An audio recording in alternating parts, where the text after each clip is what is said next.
गुरुवर तुम्हारे प्यार ने जीना सिखा दिया। गुरुवर तुम्हारे प्यार जीना सिखा दिया। गुरुवर तुम्हारे प्यार ने जीना सिखा दिया। हमको तुम्हारे प्यार ने, हमको तुम्हारे प्यार ने, हमको तुम्हारे प्यार। गुरुवर तुम्हारे प्यार ने जीना सिखा दिया। गुरुवर तुम्हारे प्यार ने जीना सिखा दिया।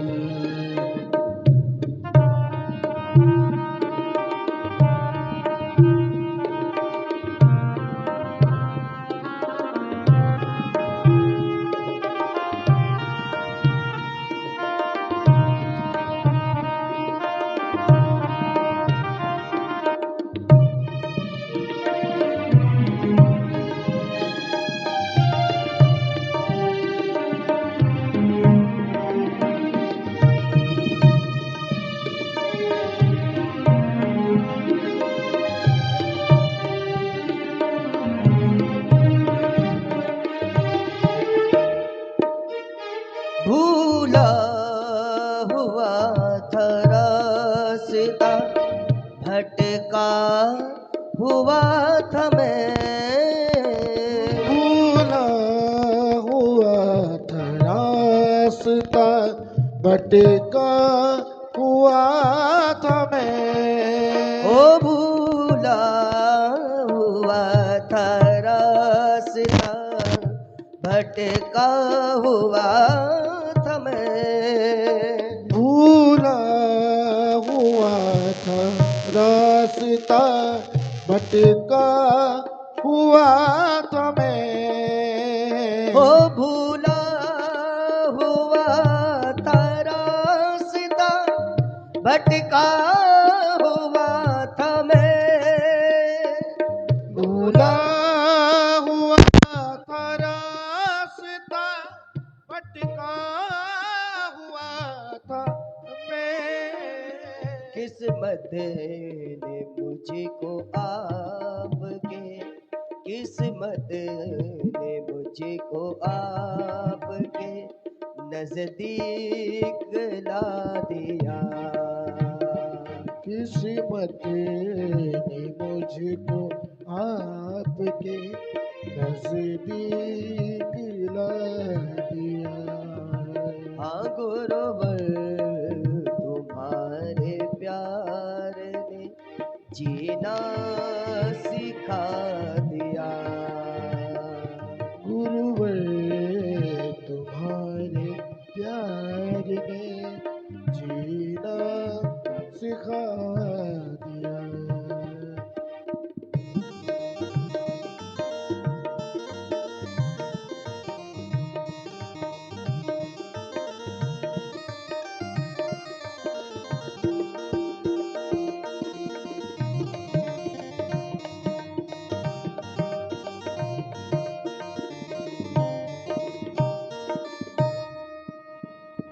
जिस दिन से मुझको आपने अपना बना लिया, जिस दिन से मुझको आपने अपना बना लिया। जिस दिन से मुझको आपने अपना बना लिया, जिस दिन से मुझको आपने अपना बना लिया। जिस दिन से मुझको आपने अपना बना लिया। जिस दिन से मुझको आपने अपना बना लिया। दोनों जहां को दास ने, दोनों जहां को दास ने कब का भुला दिया। दोनों जहां को दास दास ने कब का भुला दिया। गुरुवर तुम्हारे प्यार ने जीना सिखा दिया। गुरुवर तुम्हारे प्यार ने जीना सिखा दिया। हमको तुम्हारे प्यार ने, हमको तुम्हारे प्यार ने, हमको तुम्हारे प्यार ने हमको तुम्हारे प्यार ने।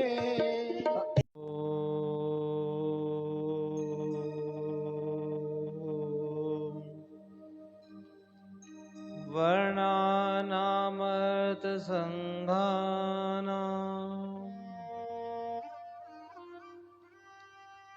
रसानां छन्दसामपि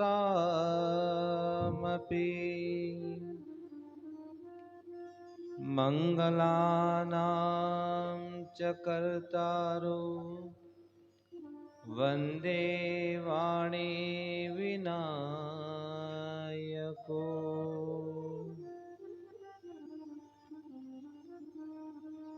या कुन्देन्दुतुषारहारधवला या शुभ्रवस्त्रावृता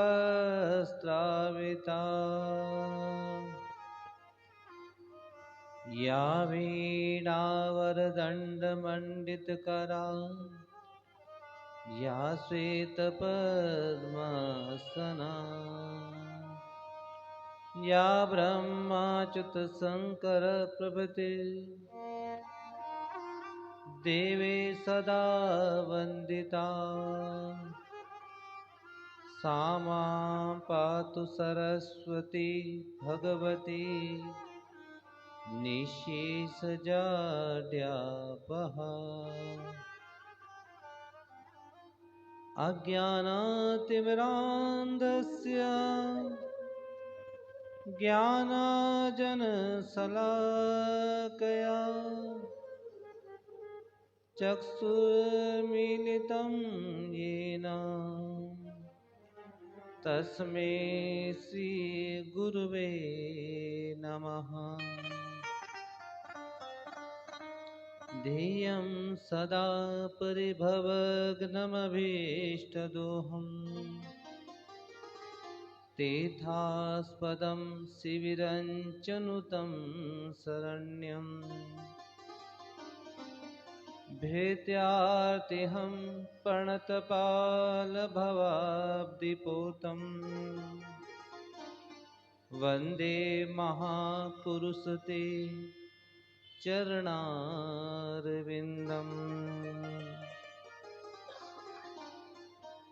गङ्गातरङ्गरमणीय जटाकलापम्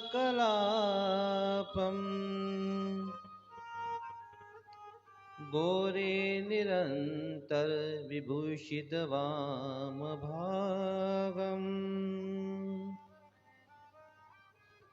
नारायणप्रियमदङ्गमदापहारम् वाराणसीपुरपतिं भज विश्वनाथम्। नमामि गङ्गे स्तव पादपङ्कजं सुरासुरैर्वन्दितदिव्यरूपं भुक्तिं च मुक्तिं च ददासि नित्यं भावानुसारेण सदा नराणाम्। पतित पावनी कल कल छल छल निनाद करती पुण्य धारा पवित्र सुरसरी जगत उद्धारणी माँ भगवती तापत्रय विनाशिनी ब्रह्म विष्णु रुद्र स्वरूपा जीव जगत का कल्याण करने वाली माँ भगवती श्री गंगा जी को कोटि कोटि प्रणाम करते हुए यह दिव्य कथा गत वर्षों की भांति इस वर्ष माँ भगवती श्री गंगा स्वयं ही करा रही हैं। करने वाली भी वही, कराने वाली भी वही, सब कुछ श्री गंगा जी के ही सहारे सब कार्य संपन्न हो रहा है। वह माँ भगवती वाणी में विराजमान होकर के इस सप्तदिवसीय कथा में आपको हमको पुनीत करे। न जाने कितने जन्मों से बिछड़े इस जन्म में गंगा जी की पावन गोद हमें प्राप्त हुई और उन्हीं की कथा, उन्हीं का महात्म्य आप और हम कई वर्षों से श्रवण कर रहे हैं। इससे बड़ा कोई मेरे जीवन का कोई मेरा भाग्य सौभाग्य नहीं, बस जीवन की सबसे बड़ी उपलब्धि यही है कि श्री गंगा जी ने अपनी कथा को यहाँ पर कहने का, सुनने का, श्रवण करने का अवसर प्रदान किया। और प्रतिवर्ष यह कृपा अहेतु कृपा है उनकी कि आपके ऊपर हमारे ऊपर बनी हुई है। और श्री गंगा जी यही कृपा बनाए रखें। श्री गंगा जी के आश्रय जय हरे हरे जय हरे हरे। हम गंगा जी के आश्रय हरे हरे हर हर गंगे कहते रहें, हमारे मुख से प्रतिदिन गंगा जी का नाम चलता रहे और कुछ नहीं चाहिए। बाकी सब तो माया है, लेकिन जो सत्य है वही परमात्मा ईश्वर है, जो कि गंगा जी के रूप में अवतरित होकर के आपको हमको पुनीत कर रहे हैं। आज श्री गंगा कथा का प्रथम दिवस और प्रातः काल की बेला में सुंदर कलश यात्रा, श्री गंगा जी की ही कथा, गंगा जी का ही सानिध्य, गंगा जी का ही जल और गंगा जी के माध्यम से गंगा जी की कथा, सभी जगह गंगा ही गंगा, यह मन में भाव में उच्चारित हो रहा है। तन से, मन से, धन से, हर प्रकार से गंगा जी की सेवा, यह मानव की जीवन का परम लक्ष्य है। और हमें गंगा जी का तट मिला जो कि ज्ञान स्वरूपा है, भक्ति स्वरूपा है और मोक्षदायिनी है। उनकी कथा को हमें श्रवण करने का जो सौभाग्य मिला, इससे बढ़कर के कुछ हो नहीं सकता। और श्री गंगा जी के किनारे केवल गंगा गंगा ही उच्चारण करना चाहिए। अधिक से अधिक गंगा गंगा जितना कहेंगे हमारे अनेकों जन्मों के पाप क्षय होते हैं और जो पुण्य है वह हमें प्राप्त होते हैं। और गंगा कथा में प्रवेश करते हुए, श्री गंगा स्तुति करते हुए हम श्री गंगा जी का बारंबार गुणगान करें और यहाँ गंगा में वातावरण में गोते लगाएं और अपने को पुनीत करें, अपने पूर्वजों को पुनीत करें। जो हमारे पूर्वज चाहते हैं कि हमारे लिए गंगा जी के तट पर कुछ तो हो, हमें स्मरण करें, हमारे लिए गंगा जी के तट पर कुछ तो ऐसा कार्य करें कि हम उन्हें अपना वंशज कहें। इससे बड़ा सौभाग्य नहीं हो सकता। आइए हम उसी गंगा स्तुति करके गंगा की महिमा को श्रवण करें।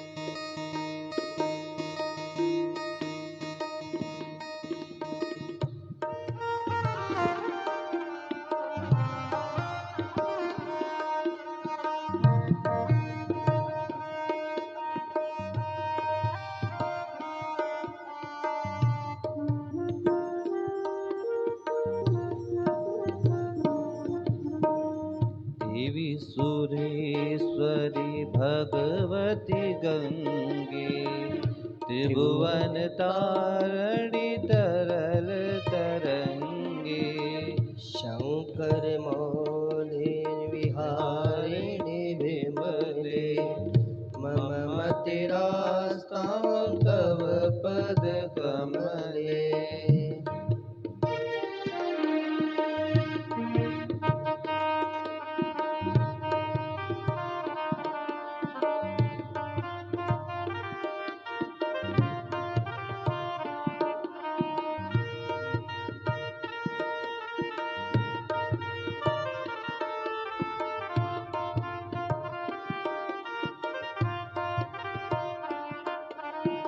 भागीरथी सुखदायनि माता, तव जल महिमा निगमे ख्याता, नाहम जाने तव महिमानं, पाहि कृपामयि माम ज्ञानम्।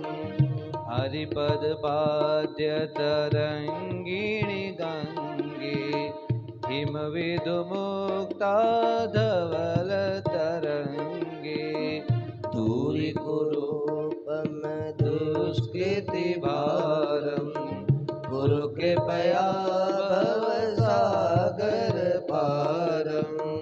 तव जलमम्मलं येन निपीतं, परम पद्यं खलु तेन गृहीतं। मातर्गंगे त्वय्यो भक्ता, किल तम द्रष्टुं नयमः शक्ता।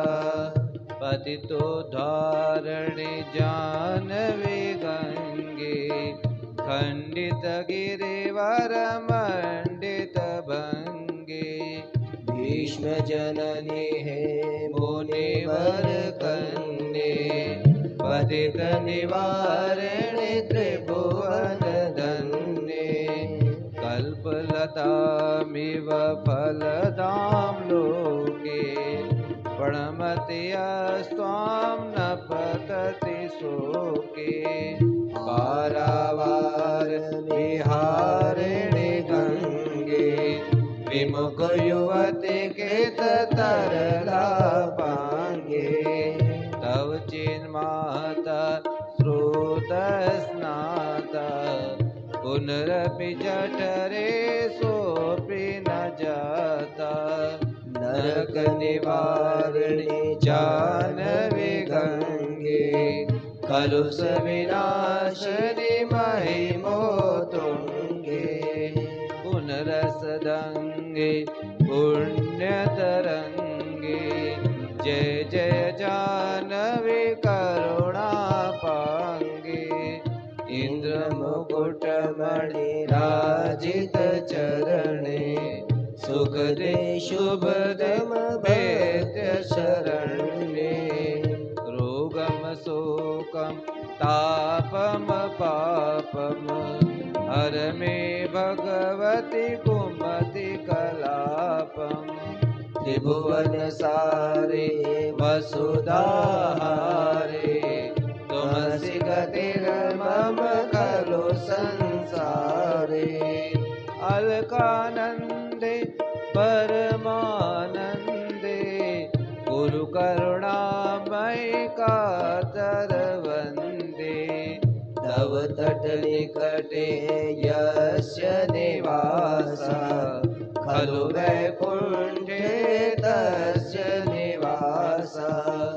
वरमिहनीरे कमठो मीना, किं वा तीरे सरट चीड़ा।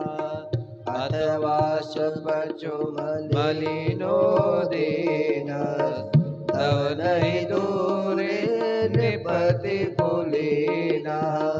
ओ भुवनेश्वरी पुण्ये धन्ये, देवी द्रवमय मुनिवर कन्ये। गंगास्तवमिममलम नित्यं, पठति नरो यस्य जयति सत्यम् येषां हृदये गङ्गा भक्ति तेषां भवति सदा सुखमुक्ति मधुराकान्तापजटे काभिः परमानन्दकलितललिताभिः गङ्गास्तोत्रमिदं भवसारम् वाञ्छितफलधर्मविमलमसारम् शङ्करसेवक शङ्कररचितम् पठति सुखे स्तव इति च समाप्ता देवी सुरेश्वरी भगवति गङ्गे त्रिभुवनतारिणि तरलतरङ्गे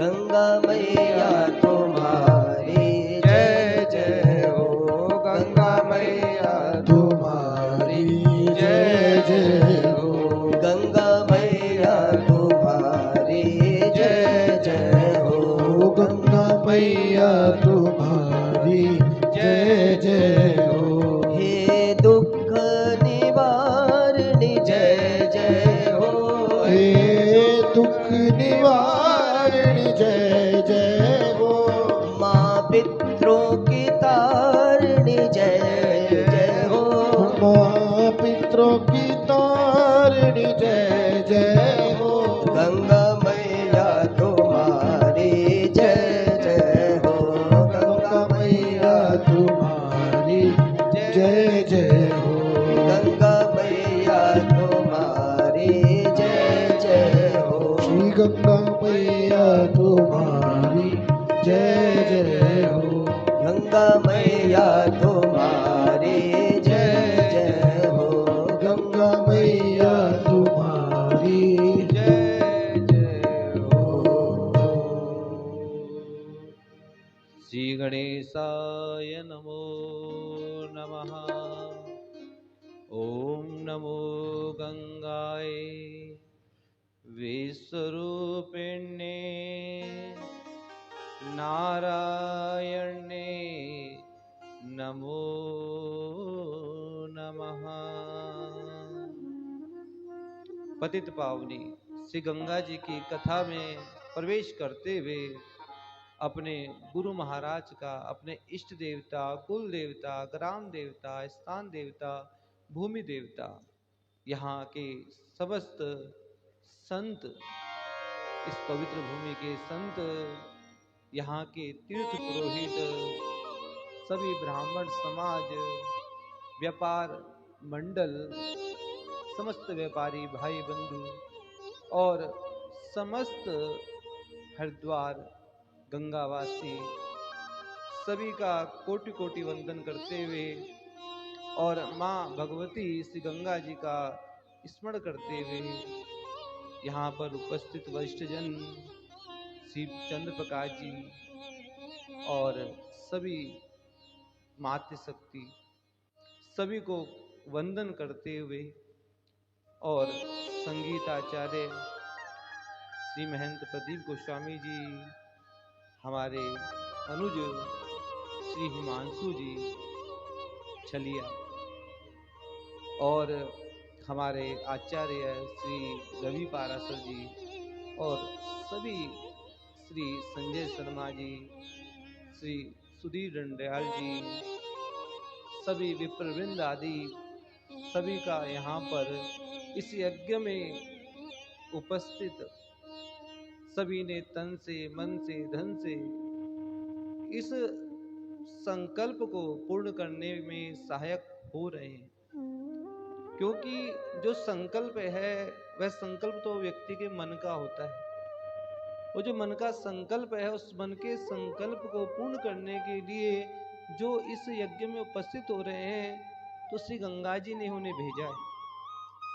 श्री गंगा जी ने इस कार्य को पूर्ण करने के लिए स्वयं जो गंगा जी के प्रति भाव रखते हैं, जिनका गंगा जी के प्रति मातृभाव है, जो उनकी अनुभूति का अहर्निश अनुभव करते हैं, जो प्रत्यक्ष गंगा जी को जलधारा न मानते हुए मातृ रूप में मानते हैं, जो प्रत्यक्ष गंगा जी को माँ भगवती देवी के रूप में देखते हैं, जो गंगा जी की मूर्ति है चतुर्भुजा श्वेत वर्ण वाली मकर पर आरूढ़ माँ भगवती, उनके स्वरूप को जो जानते हैं, जो जानना चाहते हैं, जो जिज्ञासु हैं, जो भक्तजन हैं, वह इस कथा में सम्मिलित होकर के हमें पुनीत कर रहे हैं। क्योंकि वक्ता जो है, जब तक श्रोता उपस्थित ना हो तो वक्ता क्या करे। इसलिए जो श्रोतागण है श्री गंगा जी स्वयं उन्हें भेज रही हैं और मानो ये संदेश दे रही हैं, चरे वेती का, कि चलते रहिए, रुकना नहीं है। जैसे श्री गंगा जी जब यात्रा को करती हैं तो रुकती नहीं, और कहाँ गोमुख से गंगा सागर तक की यात्रा करती है। यह कोई सरल नहीं है, कहना आसान है, न जाने कितने विघ्न आते हैं, लेकिन माता उन विघ्नों को सहन करते हुए कि मेरे बालकों का क्या होगा, मेरे बच्चों का क्या होगा, उस भाव को रखते हुए जो भोगदायिनी है, मोक्षदायिनी है, हम सभी को पुनीत कर रही है। तो क्या हमारा कर्तव्य नहीं उनकी महिमा को गाएं, जो प्रत्यक्ष हमें दिखाई देती हैं, जो हमारे अंदर भाव प्रकट कर रही हैं, और उस मातृभाव को प्रकट करती हुई जो प्रत्यक्ष माँ है, उस माँ को हम कोटि कोटि वंदन करते हैं। क्योंकि सनातन धर्म के पंच प्राण है, 5 प्राण है। पंच प्राणों में गंगा, गीता, श्री गणेश जी और गायत्री और गौ माता, यह पंच प्राण है। और यह पंच प्राण, इससे ही शरीर चलता है। यदि गंगा दूषित होगी तो शरीर कैसे चल पाएगा। जब श्री गणेश जी की वंदना नहीं होगी तो कैसे हम देवताओं की वंदना करेंगे। श्री गणेश जी से आरंभ करते हैं, इसलिए गणेश जी पूजनीय है। गीता, जो कि गीता ज्ञान देने वाली है, सर्वशास्त्रमयी गीता सर्वदेवमयो हरिः, सर्वतीर्थमयी गंगा सर्ववेदमयो मनुः। कि जो सभी शास्त्र हैं, उन शास्त्रों का जो सार है वह श्रीमद् भगवद गीता है। जो भगवान श्री कृष्ण ने अर्जुन को श्रवण कराई, वह गीता जो सनातन के पंच प्राण है। गीता को कोटि कोटि वंदन करते हैं। और गायत्री, गायत्री जो कि कायिक, वाचिक और मानसिक पापों का शमन करने वाली है। और गौ माता, गौ माता जिनके द्वारा हमें सब कुछ प्राप्त होता है, दूध, दही, घी और गोमय, गोमूत्र, जिससे कि हमें हर प्रकार के सुख प्राप्त होते हैं। और ये जो 5 माताएं हैं, इन 5 माताओं से आपका, हमका, सभी का, हमारे हम सबका पालन हो रहा है। वह 5 माताएं कौन सी हैं? एक माता तो वह है जो हमें जन्म देती है, गर्भ में स्थान देती है। और वह माता के गर्भ में हम जब रहते हैं तो दूध की व्यवस्था पहले ही हो जाती है। तो प्रथम माता है जिन्होंने हमें जन्म दिया। और दूसरी माता यह पृथ्वी देवी है। इसलिए हम पृथ्वी को बारंबार प्रणाम करते हैं, जो भूमि हमें अन्न दे रही है। इस भूमि के बिना, अन्न के बिना हम एक पल भी जीवित नहीं रह सकते। इसलिए हम बार बार भूमि को प्रणाम करते हैं। समुद्र वसने जाता पवतसन मंडले, विष्णुपत्नी नमस्तुभ्यं पादस्पर्शम क्षमस्व में। कि मैं आपके ऊपर अपने चरणों को रखा रहा हूँ, क्षमा चाहता हूँ। इसे हम भूमि को प्रणाम करने को कहते हैं। बालक को, बालिकाओं को, सभी को कहते हैं कि देखो भूमि को प्रणाम करो। भूमि को प्रणाम करना चाहिए क्योंकि भूमि हमारी प्रत्यक्ष माता है। इसे भूमि को माता कहा। और तीसरी माता है गंगा माता। यह माता जिसके द्वारा हमारा शरीर चल रहा है, जो रोग, शोक, पाप, ताप सबको नष्ट करने वाली है। श्री गंगा जी का जो पावन जल है वह पुनीत करने वाला है। जो भूमि है भूमि में किसान जब बीज को बोता है तो जल की व्यवस्था कौन करती है? गंगा जी तो करती हैं। गंगा जी का जल जब वहां पहुंचता है तो सभी प्रकार से कृषि के माध्यम से हमें अन्न की प्राप्ति होती है। तो गंगा जी तो प्रत्यक्ष माता है। इससे हम गंगा जी का वंदन करते हैं, चिंतन करते हैं, जो प्राणदायिनी है, हमारे प्राणों की रक्षा करने वाली गंगा जी है। इससे गंगा जी को जल नहीं समझना चाहिए, माँ समझना चाहिए। इसलिए तो हम कहते हैं कि गंगा माँ है। माँ भागीरथी की हम कथा श्रवण कर रहे हैं, क्योंकि माँ कहने से ही आनंद की अनुभूति होती है। माँ ही तो बोलने का अवसर देती है।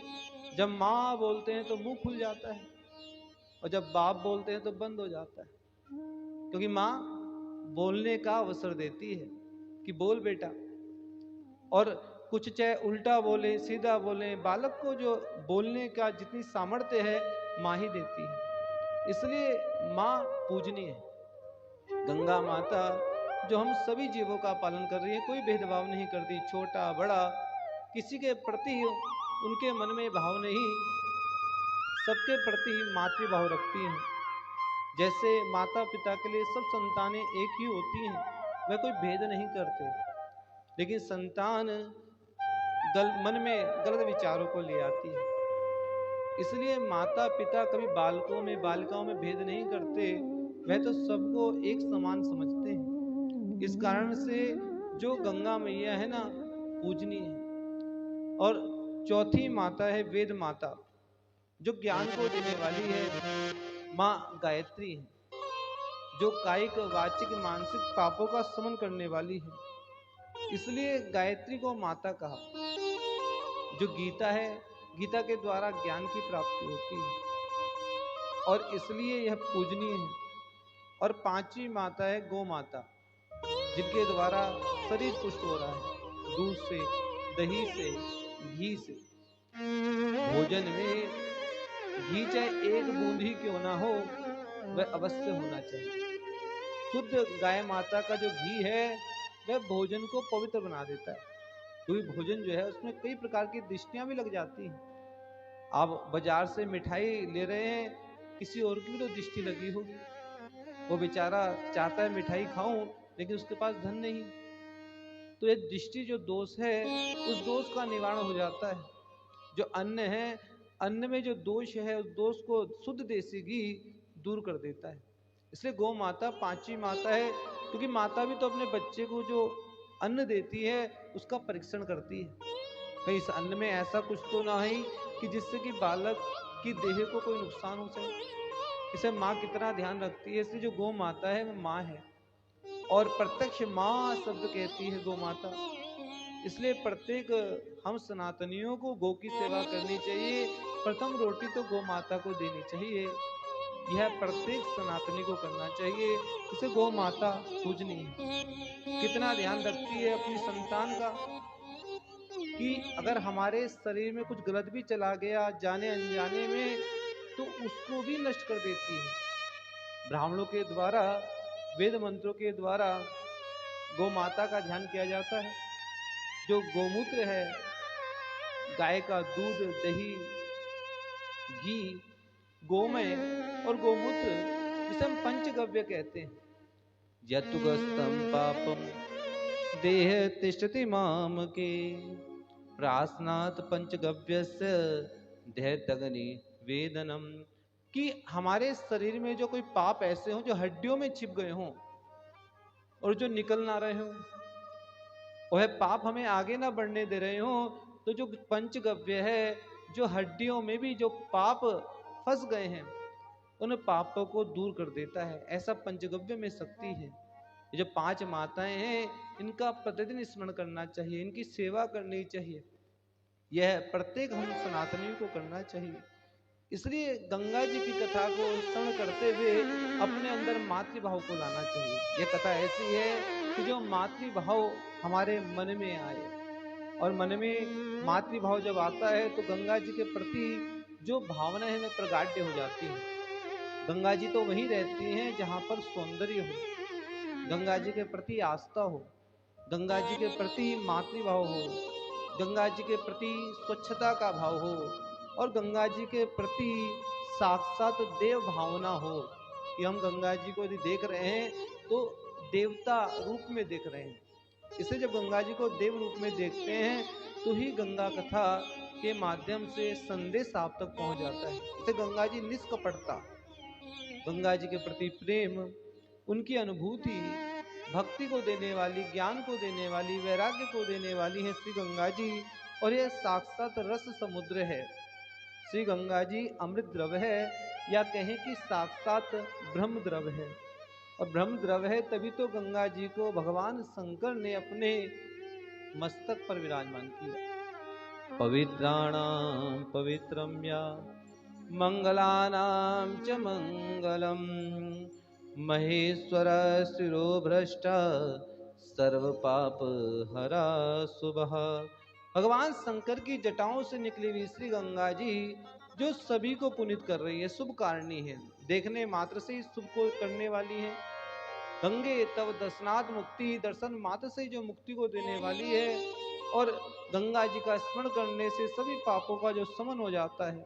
यह तो गंगा जी पवित्र पदार्थों के लिए भी पवित्र हैं। भगवान शंकर महादेव देवादिदेव हैं, लेकिन भगवान शंकर की जब पूजा की जाती है तो गंगा जी के द्वारा ही गंगा शिव जी की पूजा होती है। ये भगवान शंकर जो महादेव हैं, शिवलिंग पर एक लोटा जल आपने अर्पित किया और भगवान शंकर प्रसन्न हो गए। तो पवित्र में पदार्थों के लिए भी पवित्र है। जिस प्रकार से श्रीमद् भागवत और सभी जो ग्रंथ हैं, पुराण हैं, सब पवित्र हैं। लेकिन जब गंगा जी के तट पर पहुंचते हैं तो वह पवित्र पदार्थों को भी अति पवित्र करने वाली है। मंगलमय पदार्थों के लिए भी मंगलमय है। इसलिए हम गंगा जी को वंदन करें, प्रणाम करें, बोले गंगा मैया की जय। इसलिए हम इस पवित्र भूमि को बारंबार प्रणाम करें, क्योंकि ये भूमि कोई सामान्य भूमि नहीं, जहाँ पर गंगा जी का सानिध्य प्राप्त होता है। इसलिए हम इस गंगा जी को प्रणाम करते हुए जो हमारे ऋषि मुनियों की परंपरा है, उस परंपरा को निर्वहन करते हुए जो पुण्य धरोहर है श्री गंगा जी, उनसे हम प्रेम करें। जो गंगा जी के प्रति प्रेम भाव नहीं रखता, जो इस पवित्र भूमि को प्रणाम नहीं करता, जो भारत की भूमि का वंदन नहीं करता, तो मानो उसका जीवन निरर्थक है। जो अपने इस पवित्र देश से प्रेम नहीं करता, नहीं जो प्रेम करता, तो उसे कैसे माने कि किससे प्रेम कर सकता है। योना राष्ट्रीय स्नेहति न स्नेहम कर्तुम जानीते। उसे कैसे जाना जा सकता है, वो किसी से प्रेम कर सकता है। इसे गंगा जी से सभी को प्रेम होना चाहिए। इसने गंगा जी स्नेह को देने वाली, वात्सल्य को देने वाली है।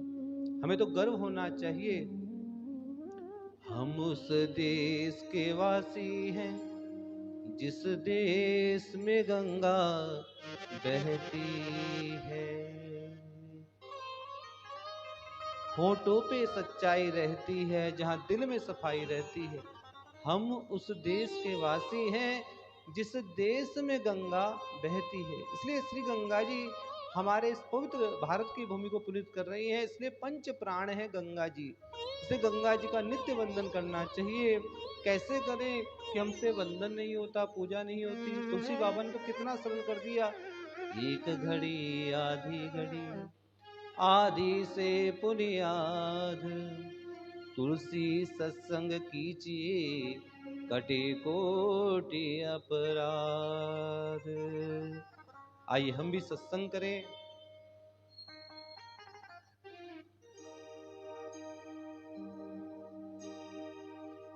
हर हर गंगे, हर हर गंगे,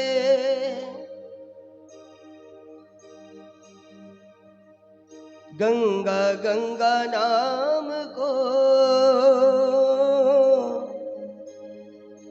जो हृदय सोलाए, कोटि जन्म की आपदा स्वयं नष्ट हो जाए, स्वयं नष्ट हो जाए। हर हर गंगे, हर हर गंगे, जो भी गाता है हर हर गंगे हर हर गंगे जो भी गाता है, हाँ हर हर गंगे हर हर जो भी गाता है, गंगा मैया के कृपा से वो सब कुछ पाता है। गंगा मैया की कृपा से वो सब कुछ पाता है। गंगा मैया की कृपा से वो सब कुछ पाता है। ओ गंगा मैया की कृपा से वो सब कुछ पाता है। हर हर गंगे जो भी गाता है, हर हर गंगे जो भी गाता है, गंगा मैया की कृपा से वो सब कुछ पाता है। मैया की कृपा से वो सब कुछ पाता है।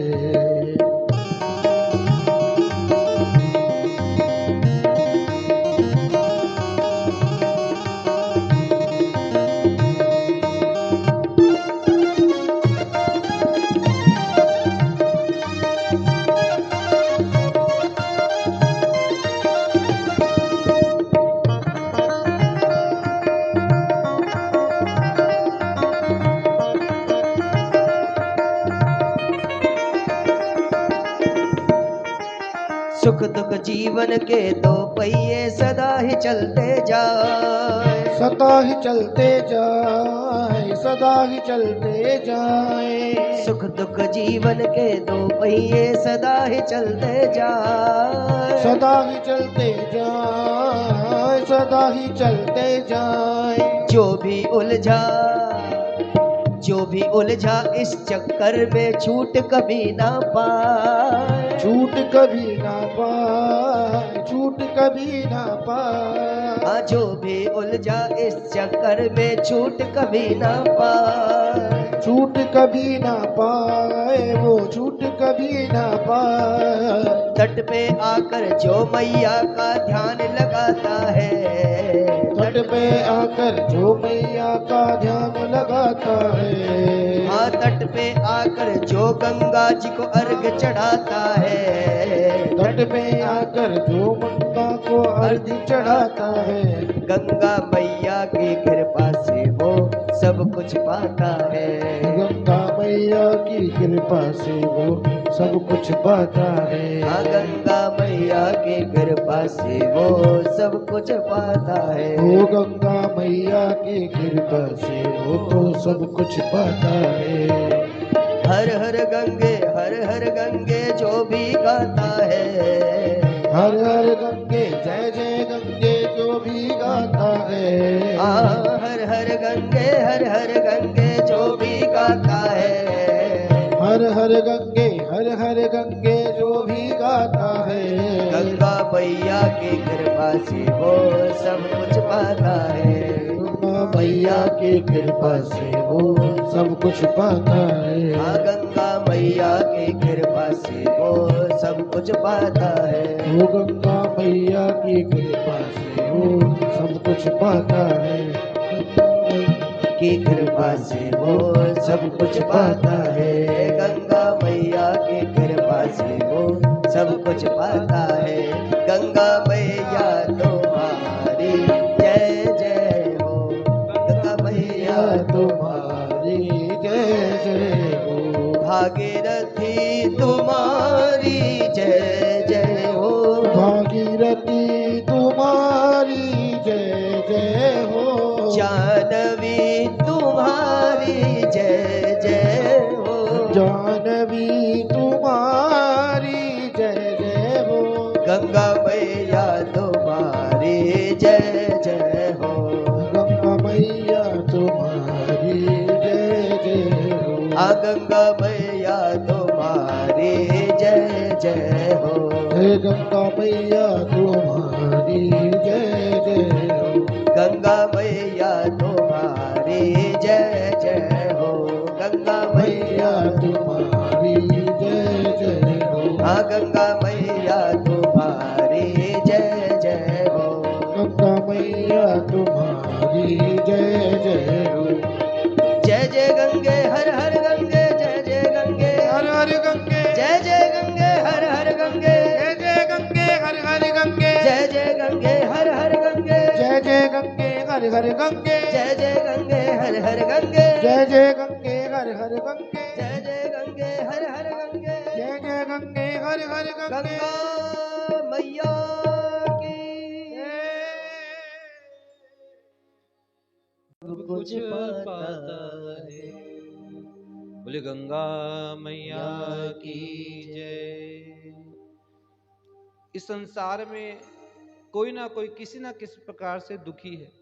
कोई तन दुखी, कोई मन दुखी, कोई धन बिन रहत उदास, थोड़े थोड़े सब दुखी, सुखी राम के दास।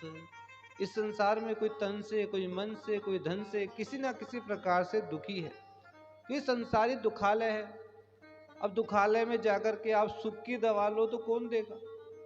जब है ये दुखालय संसार, इस संसार में दुख ही दुख है। सुख है तो राम भजन में है, कृष्ण भजन में है, श्री गंगा जी की भक्ति में है।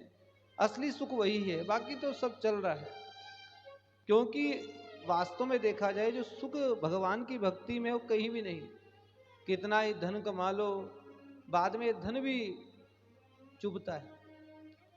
हमने तो एक व्यक्ति ऐसे देखे जो हजारों करोड़ के मालिक, और संतान ने मना कर दिया कि हमारा तुमसे कोई संबंध नहीं। अब वह करे तो करे क्या? तो उन्होंने सारी संपत्ति किसी अनाथालय में दे दी, जहां जहां दीन दुखी थे उनको दे दी। कहा कि जब मेरी संतान ही मुझे पूछ नहीं रही तो क्या करूंगा इस संपत्ति का। इसलिए चाहे कितना कमा लो, बाद में अंत में त्याग की भावना आने लगती है। क्योंकि जब तक कोई वस्तु प्राप्त नहीं होती उसके प्रति एक मन में भाव बना रहता है। जो वस्तु प्राप्त हो जाती है तो घर में पड़ी रहती है, धूल चढ़ रही होती है, उस पर ध्यान भी नहीं जाता। फिर नई वस्तु पर मन चला जाता है। ये मन इतना चंचल है, कभी यह प्रसन्न होने वाला नहीं। चाहे कितनी ही वस्तुएं ले लें, ये जो जड़ पदार्थ हैं इनमें कितनी ही मोह हो जाए, कितनी है प्रिय लगने लगे, बाद में इनसे मन भर जाता है। लेकिन एक भगवान की भक्ति ऐसी है जिनसे मन नहीं भरता।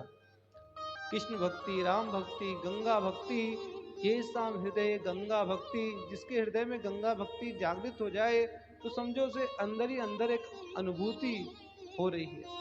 वही सच्ची अनुभूति है, वही ईश्वरीय प्रेम है।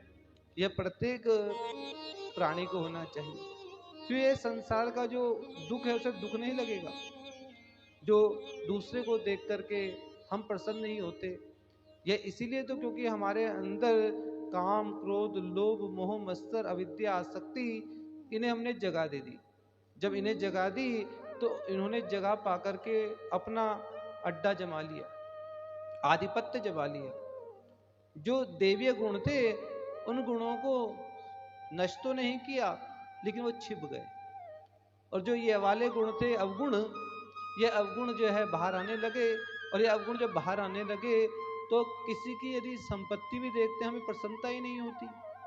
बधाई भी देते हैं तो बस केवल मुख से देते हैं, हृदय से नहीं। किसी ने वाहन लिया तो हमें प्रसन्नता नहीं होती। क्यों नहीं होती? क्योंकि हमने वास्तव में ईश्वर को जाना ही नहीं। क्योंकि जो भी संसार में जिसको प्राप्त है वह उसके भाग्य से है, उसके प्रारब्ध से है। जब हमारे प्रारब्ध में जितना है उतना ही हमारे पास रहना है, तो हम किसी को देख करके क्यों ईर्ष्या द्वेष करें? जो जिसको प्राप्त है उसका वो प्रारब्ध है। इसलिए हमें तो प्रसन्न होना चाहिए कि परमात्मा आपको खूब दे, खूब उन्नति करें। और यह भाव जब आने लगता है तो यही भाव सच्चा भाव है, सत्य भाव है। क्योंकि यह जो धरती है ना भारत की, यह पवित्र धरती है। यह धर्म प्रधान भी है, कर्म प्रधान भी है। धर्म के मार्ग पर भी चलना है और कर्म भी करते रहना है। इसलिए भगवान गीता में कहते हैं, धर्म क्षेत्रे कुरुक्षेत्रे संवेतायुस्तवः माम का पांडवच्चैव किम कुर्वत संजय। कि जो धर्म क्षेत्र है, एक तो धर्म क्षेत्र जो आपका हमारा है, सभी अपने अपने धर्मों में लगे हैं। और एक है कर्म क्षेत्र। धर्म क्षेत्र कुरु कहते हैं कर्म को, अपने क्षेत्र को, गांव को, खेत को, अपने व्यापार को, सब हम अपने अपने कामों में लगे हुए हैं। कोई व्यापार में लगे हैं, कोई नौकरी में लगे हैं, कोई अपनी आजीविका के लिए अलग अलग कार्य कर रहे हैं, लेकिन ऐसा ना हो कि हम काम तो करते रहें लेकिन धर्म को भूल जाएं। इसे धर्म क्षेत्र है, धर्म पहले आया, कर्म बाद में आया। इसलिए हम धर्म के मार्ग पर चलते रहें, धर्म के मार्ग से भटके नहीं, उसके लिए ही कथाएं हैं।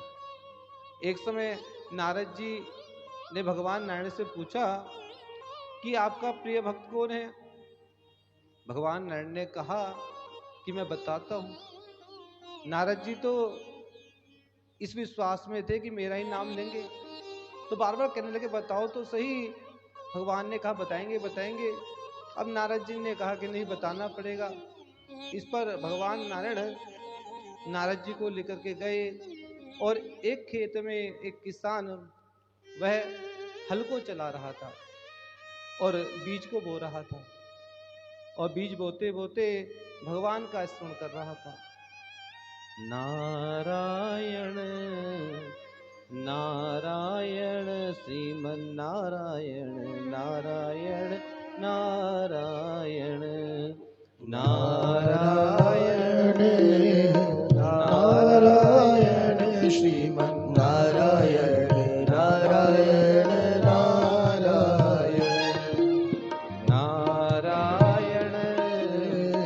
नारायण श्रीमन नारायण नारायण नारायण भजमन नारायण नारायण भजमन नारायण नारायण भगवान ने कहा देखो नारद जी, ये मेरा प्रिय भक्त है।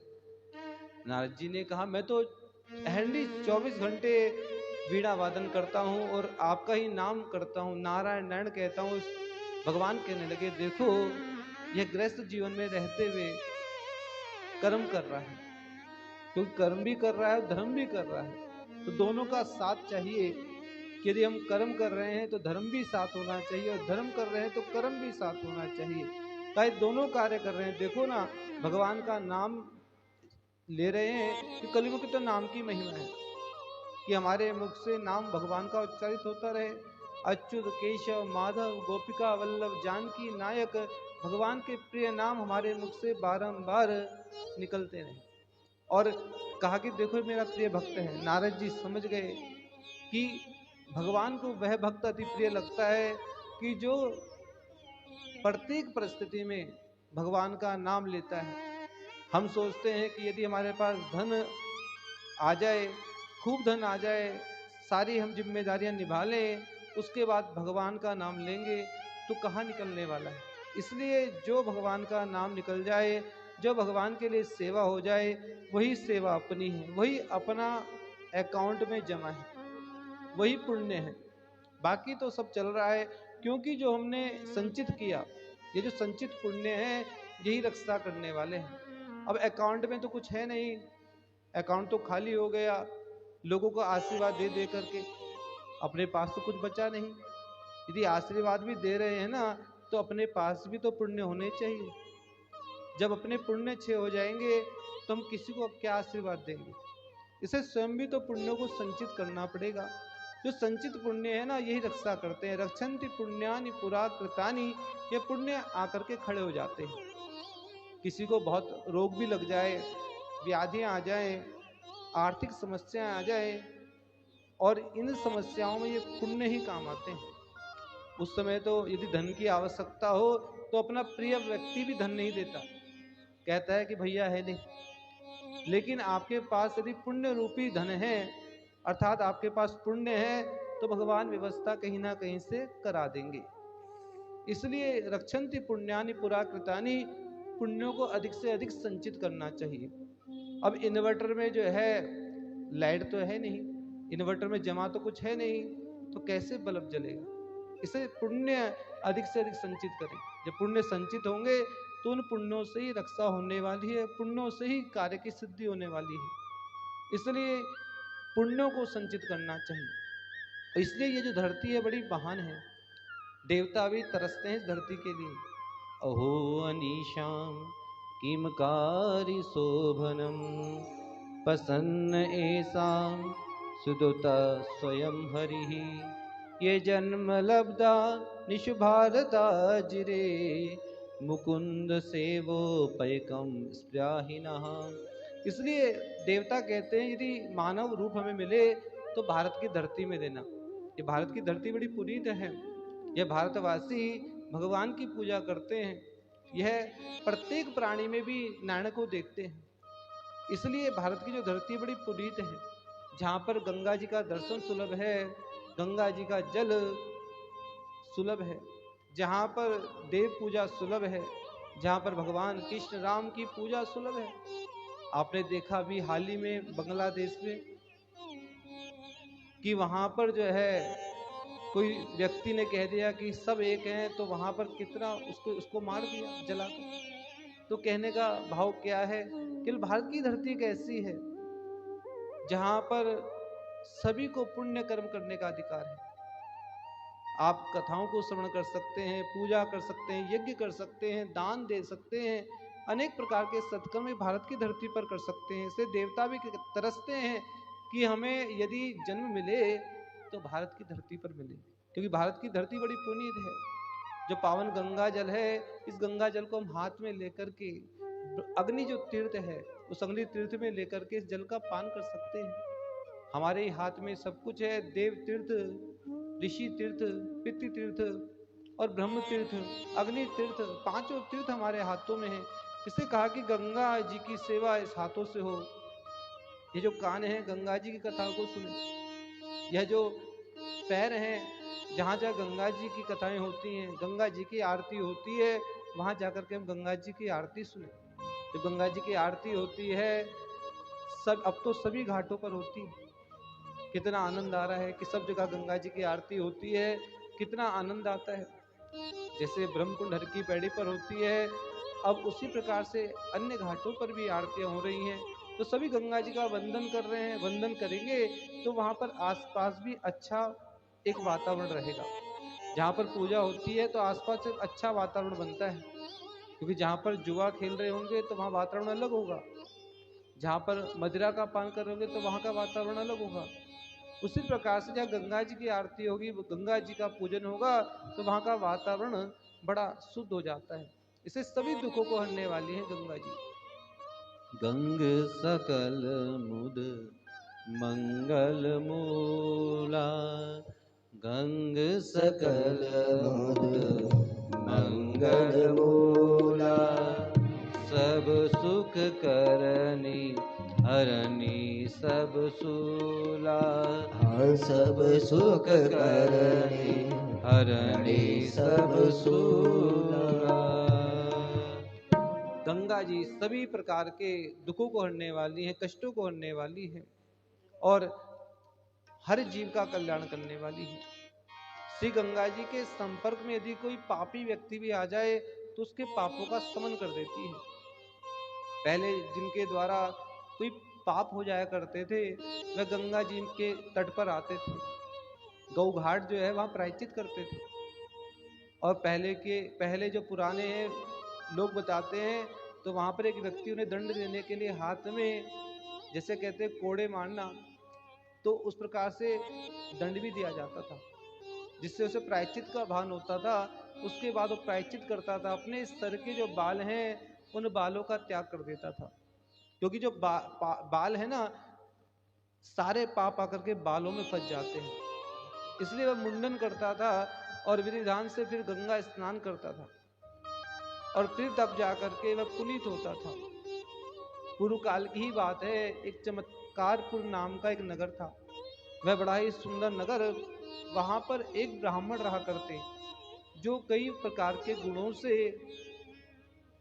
पूर्ण थे, सुंदर स्वरूप था, गायत्री करने वाले थे, त्रिकाल संध्या करते थे और अनेक गुणों से संपन्न। और जब युवावस्था आई, ये युवावस्था बड़ी खराब है, युवावस्था आई तो किसी वैश्या को देखा और वैश्या को देख करके उस पर वह मोहित हो गई और उस वैश्या को लेकर के आ गए और ब्रह्म कर्म का त्याग कर दिया। ब्रह्म कर्म का त्याग किया, रात्रि का समय था, ब्राह्मण को प्यास लगी और कहा मुझे जल की इच्छा है। अब धोखे में उस वैश्या ने मदिरा ला करके दे दी। जैसे ही अंधेरे में उस ब्राह्मण ने उस मदिरा का पान किया और तुरंत कुल्ला करते हुए धिक्कारते हुए कहने लगा, अरे दुराचारणी पापनी, तूने मेरे सारे पुण्यों को नष्ट कर दिया। मेरे जो पूर्व जन्म के पुण्य, इस जन्म के पुण्य सब नष्ट हो गए। अरे पापनी, तूने क्या किया? इस प्रकार से कहने लगे अब मैं क्या करूं? आत्मशुद्धि के लिए कौन सा प्रायश्चित करूं? इस प्रकार से रोने लगे। जब रोने लगे तो प्रातः काल हो गई। सभी को पता चला, कारण पूछा। ब्राह्मण ने बताया, मैंने धोखे से मदिरा का पान कर लिया, अब मुझे क्या करना चाहिए? सभी ब्राह्मण दूर दूर से आए और एक स्वर में कहने लगे कि देखो, शास्त्रों में तो यह विधान है कि जितनी मदिरा का पान किया उतना ही खोलता हुआ घी पान करो। खोलता हुआ घी पान करोगे तब जाकर तुम्हारे पापों का शमन होगा। और यह बात जब ब्राह्मण के माता और पिता को पता चली, वह रोते रोते आए और कहने लगे कि हम भी अपने शरीर का त्याग कर देंगे। जब हमारा पुत्र ही नहीं रहेगा तो हम रहकर क्या करेंगे? कहने लगे कि पुत्र, हम तुमसे पहले अपने प्राणों को त्याग देंगे, क्योंकि सबसे बड़ा दुख क्या है कि पिता जीवित हो और पुत्र की मृत्यु हो जाए, कि हम अपने सामने देख नहीं सकते। इसलिए हम चाहते हैं कि हमारे लिए चिता तैयार की जाए और हम अपने शरीर का त्याग कर देंगे। चिता तैयार हुई, माता पिता मरने को तैयार हो गए। सभी ब्राह्मण कहने लगे, देखो, प्रायश्चित तो तभी होगा जब खोलता हुआ घी पान करोगे। और यहाँ पर माता पिता कहने लगे, देखो पुत्र, जब हमारी मृत्यु होगी तो तुम हमारे लिए सभी प्रकार के कर्म करना। तभी वहां से सांडिल्य मुनि जी जा रहे थे। सांडिल्य मुनि ने देखा कि कितना बड़ा पाप कर रहे हैं। ब्राह्मण के साथ साथ उनके माता पिता, उनकी भी मृत्यु हो जाएगी। ब्राह्मणों से कहा, तुमने क्या निर्णय किया? यह कोई निर्णय की बात है? यह निर्णय तो वहां दिए जाते हैं जहां पर गंगा जी ना हो। जहां पर गंगा जी पास में ही हो तो वहां पर गंगा जी में विधि विधान से स्नान करना चाहिए और फिर गंगा जी के समक्ष प्रायश्चित को करना चाहिए। इस प्रकार से ब्राह्मणों ने सांडिल्य मुनि को प्रणाम किया, कहा जैसा आपने कहा वैसा ही होगा। इस प्रकार से ब्राह्मण ने गंगा जी के तट पर पहुंचे। वहां जाकर के गंगा जल मुख में लिया और लगभग 200 मीटर दूर जाकर के कुल्ला कर दिया। और उसके पश्चात गंगा जी में आए, विधिवत गंगा जी से प्रार्थना की। गंगा जी ने सभी पापों को नष्ट कर दिया कि तभी आकाशवाणी हुई, हे ब्राह्मण, आपने विधिवत कार्य को किया। जो विधि अनुसार कार्य होना चाहिए उसी अनुसार तुमने कार्य को किया और तुमने गंगा जी में आचमन लेकर के स्नान करके तुम पवित्र हो गए हो। इसलिए अपने निवास स्थान को जाओ। ब्राह्मण अपने माता पिता के साथ में अपने निवास में आ गए। इस कारण से यह स्कंद पुराण में यह कथा आती है कि गंगा जी तो इतनी महान है कि वह जाने अनजाने में पापों को भी समन कर देती है, नष्ट कर देती है। इसलिए व्यक्ति को चाहिए कि वह जो भी यदि जाने अनजाने में पाप हुए हैं उनकी प्रार्थना गंगा मैया से करे, क्योंकि माँ जो है क्षमाशील है। माँ क्षमा कर देती है पुत्र को। पुत्र कैसा ही क्यों ना हो, माँ के अंदर एक क्षमा है। कुपुत्रो जायेता क्वचिदपि कुमाता न भवति। कि पुत्र कुपुत्र हो सकता है परंतु माता कभी कुमाता नहीं हो सकती। माता के अंदर यह भाव नहीं आ सकता। इसलिए माता तो माता है और माता के समक्ष जो भी प्रार्थना करते हैं तो माता उसे स्वीकार करती है। यस्मृ सततम गंगा सही सनहि मुच्चेत बंधनात्। कि गंगा जी का दर्शन, गंगा जी का पूजन, गंगा जी का स्मरण, गंगा जी का स्नान प्रत्येक जीव को करना चाहिए। और जो गंगा जी का स्मरण करते हैं, गंगा गंगेति यो भूर्यात् योजना नाम सतेरपि विमुच्यते सर्व पापेभ्यो विष्णुलोकम स गच्छति।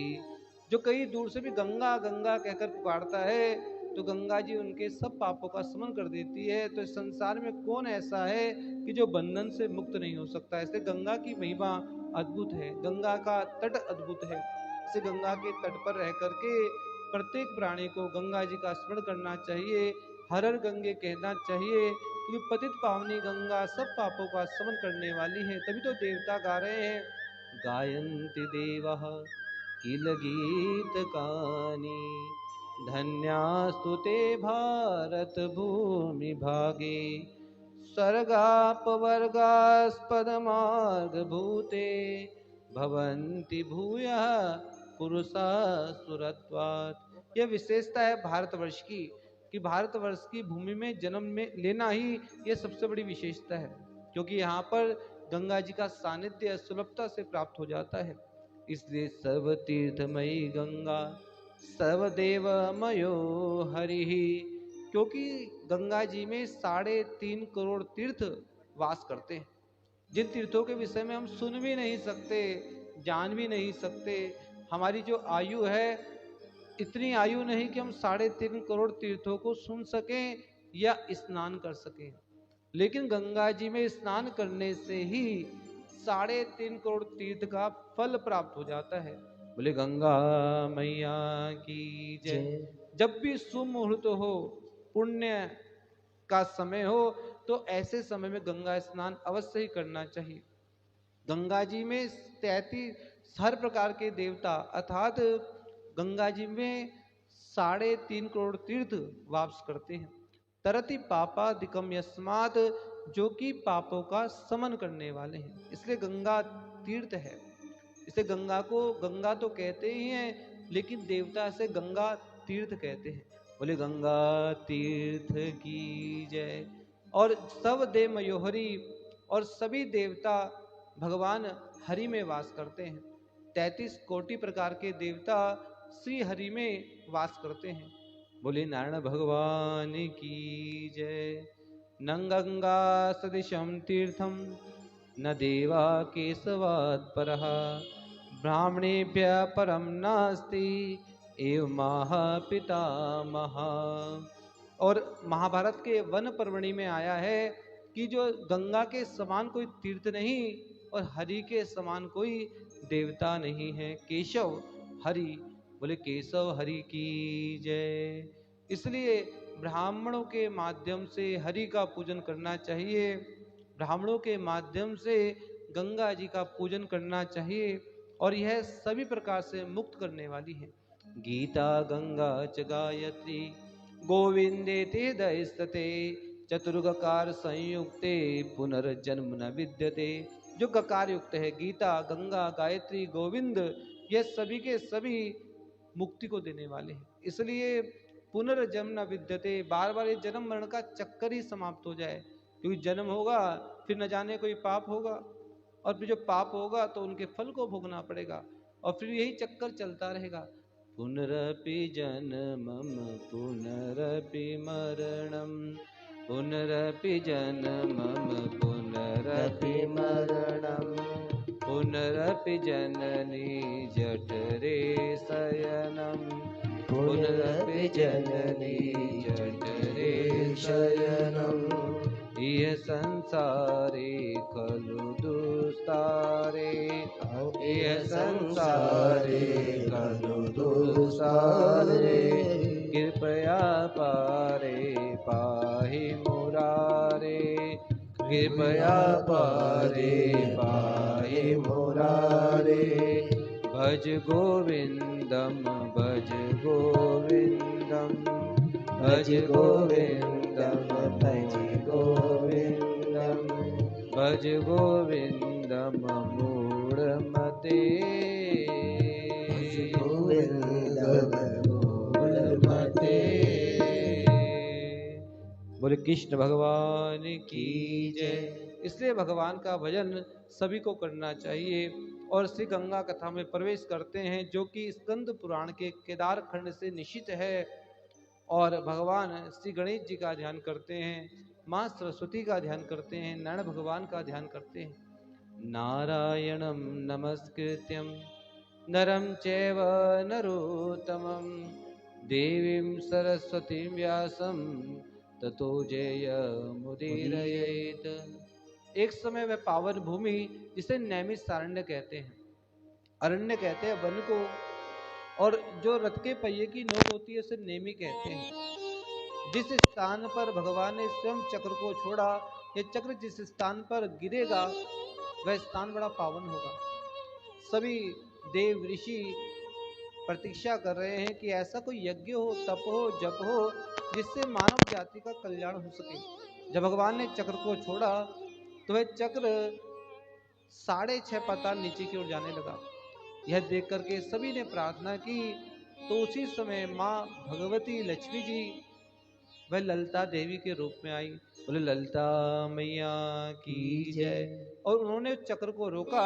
उस स्थान का नाम है चक्र तीर्थ, और चक्र तीर्थ के ही पास में बड़ा बरगद का वृक्ष है, और उस वृक्ष के नीचे सोनक आदि 88,000 ऋषिगण इकट्ठे हैं।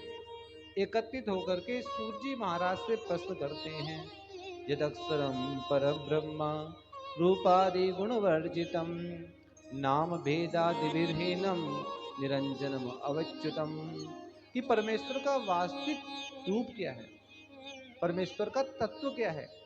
तत्व को जानना चाहते हैं, वह तत्व है क्या, उस परम तत्व को कैसे जाना जा सकता है। क्योंकि गंगा जी तो सभी को दिख रही है, लेकिन उसमें ऐसा कौन सा तत्व है कि जो भुक्ति मुक्ति को देने वाला है, जो भोगदायिनी मोक्षदायिनी है। ऐसा क्या तत्व है कि भगवान शंकर को अपने मस्तक पर धारण करना पड़ा। ऐसा कौन सा तत्व है कि जो भगवान हरि के चरणों से निकली है, हरि चरणन से निकसी सुरसरी शंकर जटा समाई। तो ऐसा कौन सा तत्व है कि जिस तत्व के कारण गंगा जी को भगवान शंकर ने मस्तक पर धारण किया और भगवान से हरि को अपने चरणों से निश्चित करना पड़ा, ब्रह्मा जी को अपने कमंडलों में स्थान देना पड़ा।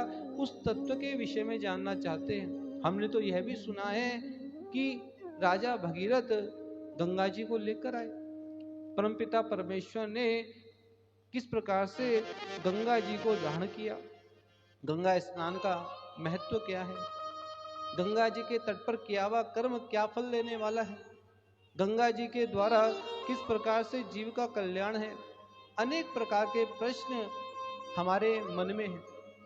सोनकाद ऋषियों ने जब प्रश्नों को कहा तो सूत जी महाराज कहते हैं कि आपने बहुत उत्तम प्रश्न किया, यह मानव जाति का कल्याण करने वाला है, और जिससे कि समस्त मानव जाति को अनेक प्रकार के सुख फलों की प्राप्ति हो, जो कि संत महात्मा ऋषि मुनि वेदज्ञ सभी गंगा जी के उस तत्व को जानना चाहते हैं। वह तत्व जिसके द्वारा समस्त मानव जाति का कल्याण सुनिश्चित है। क्योंकि अंत में गंगा जी की गोद प्राप्त होती है, एक गोद माँ की है और अंत में जो है गंगा जी की गोद है। वह तत्व क्या है जिससे कि मुक्ति की प्राप्ति होती है, मोक्ष की प्राप्ति होती है, उस तत्व को हम जानना चाहते हैं। और वह तत्व कैसे प्राप्त हो। जहाँ सुमति तह संपत्ति नाना, जहाँ सुमति तह संपत्ति नाना, जहाँ कुमति तह विपत्ति निदाना, जहाँ कुमति तह विपत्ति निदाना। कहने का भाव कि जहाँ पर सुमति होगी वहीं पर सच्ची संपत्ति देव संपत्ति की प्राप्ति होती है। तो कितना सुंदर यहाँ सत्संग चल रहा है। सत्संग का अर्थ है कि सत्य संग, जहाँ पर सत्य की ही पूजा है, वह सत्य रूप में उस ईश्वर की पूजा है कि जो साक्षात गंगा जी के रूप में है। सोनकादिक ऋषियों ने यह जो प्रश्न किया, यह हम सभी सांसारिक जीवों के लिए किया। ये सांसारिक जो जीव हैं ये कैसे गंगा जी की भक्ति को करें, कैसे अपनी भावनाओं के द्वारा गंगा जी का स्मरण करें और श्री गंगा जी का जो महत्व है उसे जानें। कबीरा संगति साधु की जो गंदी की वास, जो कछु गंदी हो नहीं तो भी वास सुवास। इसे संसार में जो कार्य करे तो संतों के द्वारा करना चाहिए, क्योंकि संत जो है वह सत्संग के माध्यम से समाज को सुधारते हैं। सूत जी महाराज कहते हैं कि सोनकादि ऋषियों, आपने जो प्रश्न किया, 88,000 ऋषिगण वहां पर उपस्थित हैं। यह 88,000 क्यों हैं? क्योंकि भगवान शंकर जब समाधि में बैठते हैं तो उन्हें 88,000 वर्ष का समय लग जाता है उस तत्व को जानने के लिए। वह तत्व कौन है? वह राम तत्व है, श्री राम तत्व है, जिनका वह भजन करते हैं भगवान शंकर, वह तत्व को जानना चाहते हैं। श्री राम, गंगा, यह सभी तत्व ऐसे हैं कुछ जीव का कल्याण करने वाले हैं। इसलिए हम बार बार कहते हैं राम राम। क्यों कहते हैं? अंत समय में भी राम राम ही बोला जाता है। वह तत्व जिसकी पूजा श्रेय भगवान शंकर करते हैं, 88,000 वर्ष का समय जिन्हें योग के द्वारा, समाधि के द्वारा लग जाता है, वह राम नाम है। कहने में बड़ा सरल है, लेकिन देखिए कितना अद्भुत है। इसलिए भगवान के नाम में अद्भुत शक्ति है। भगवान का नाम ही जीव का कल्याण करने वाला है। और उस तत्व को जानने के लिए, वह तत्व क्या है, उस तत्व को ही जानने के लिए सूत जी महाराज कहते हैं, हे सोनकादि ऋषियों, आपका जो प्रश्न है उसका मैं उत्तर देता हूँ।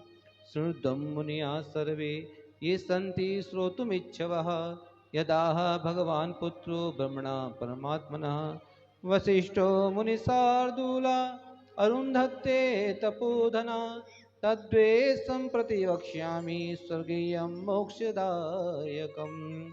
कि आपकी जो श्रवण करने की इच्छा है उसे मैं श्रवण कराना चाहता हूँ। यह जो कथा जिन्होंने श्रवण की, जिन्होंने सुनाई, उस कथा को कहता हूँ।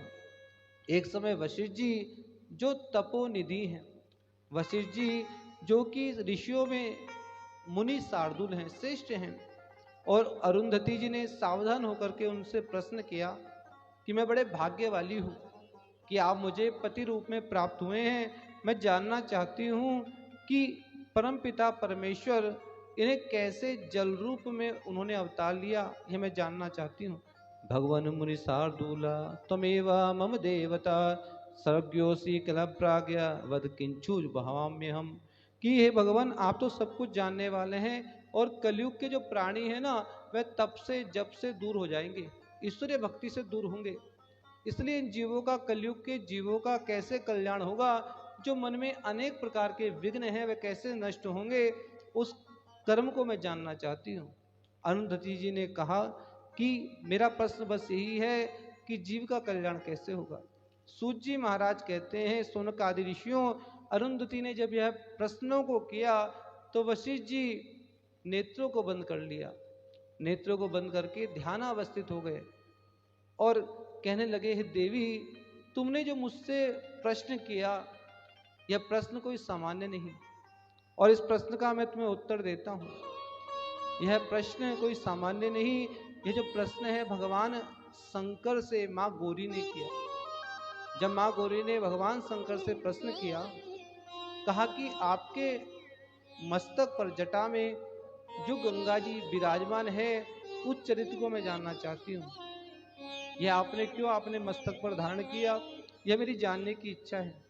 और जब प्रश्न को किया तो भगवान शंकर ने माँ पार्वती को उत्तर दिया है।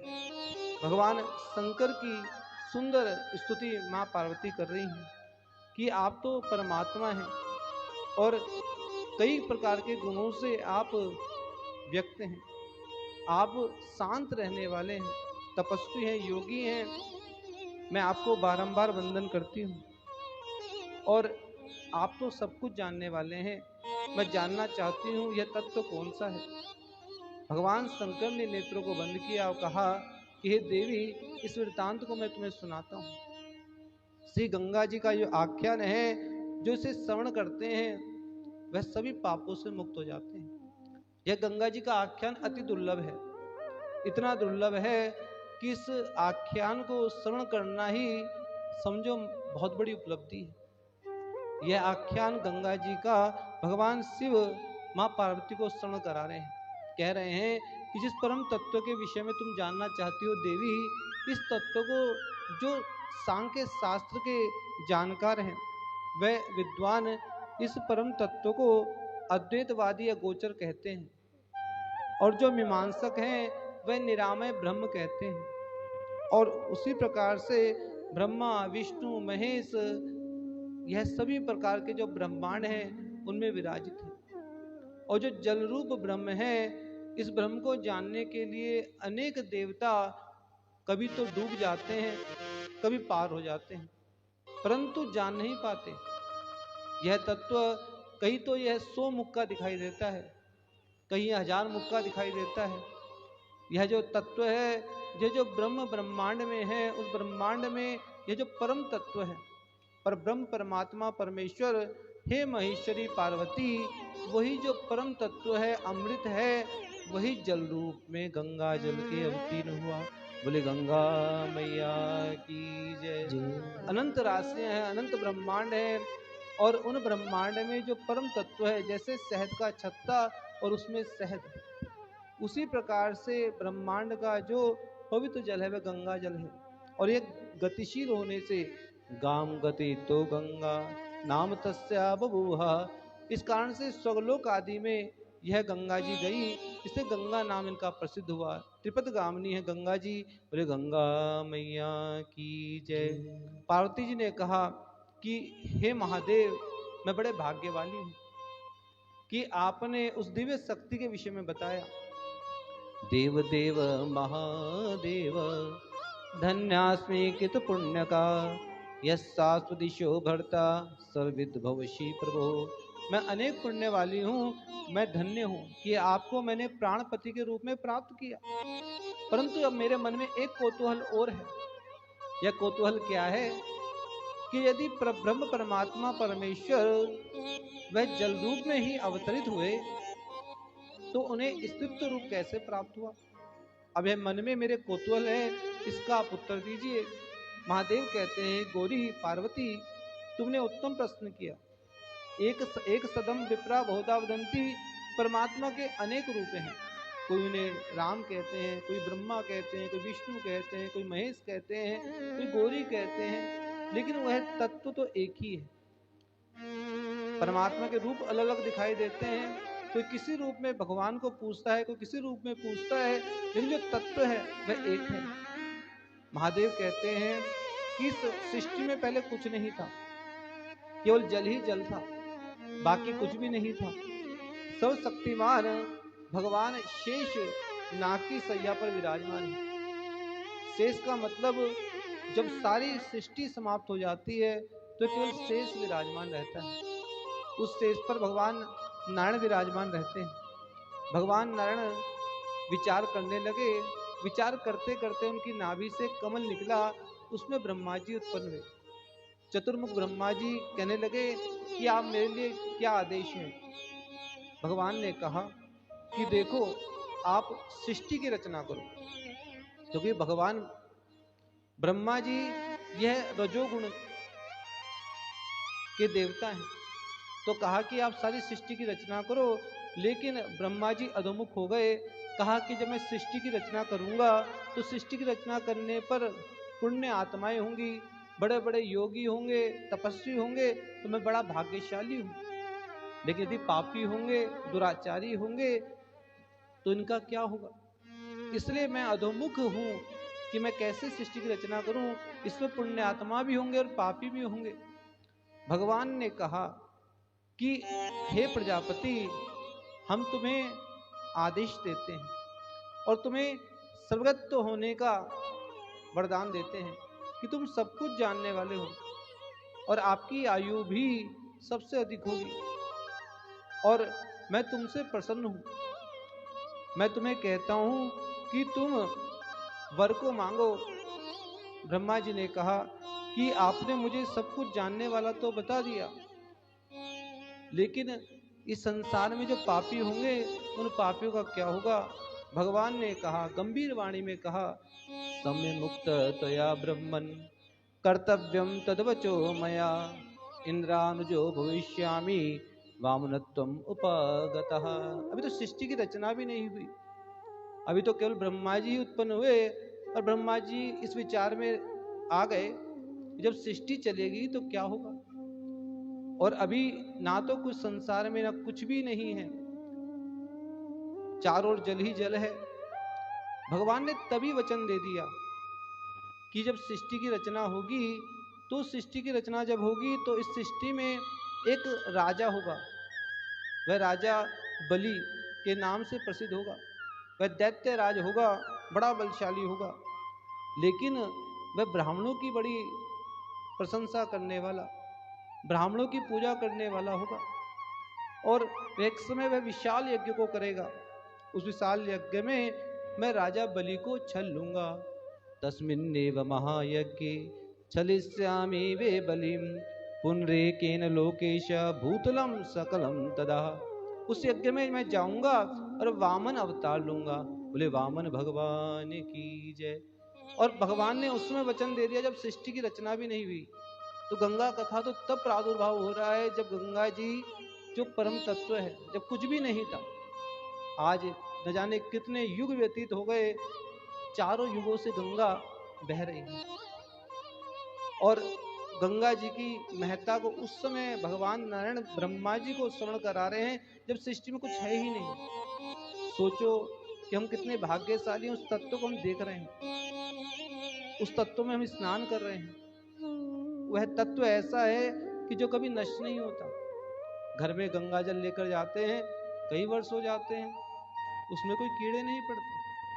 कौन सा तत्व ऐसा है? वह तत्व वह है कि जो परम तत्व है, उन सारे ब्रह्मांड का निचोड़ है, उस सभी योगियों मुनियों का धारणा स्थान है।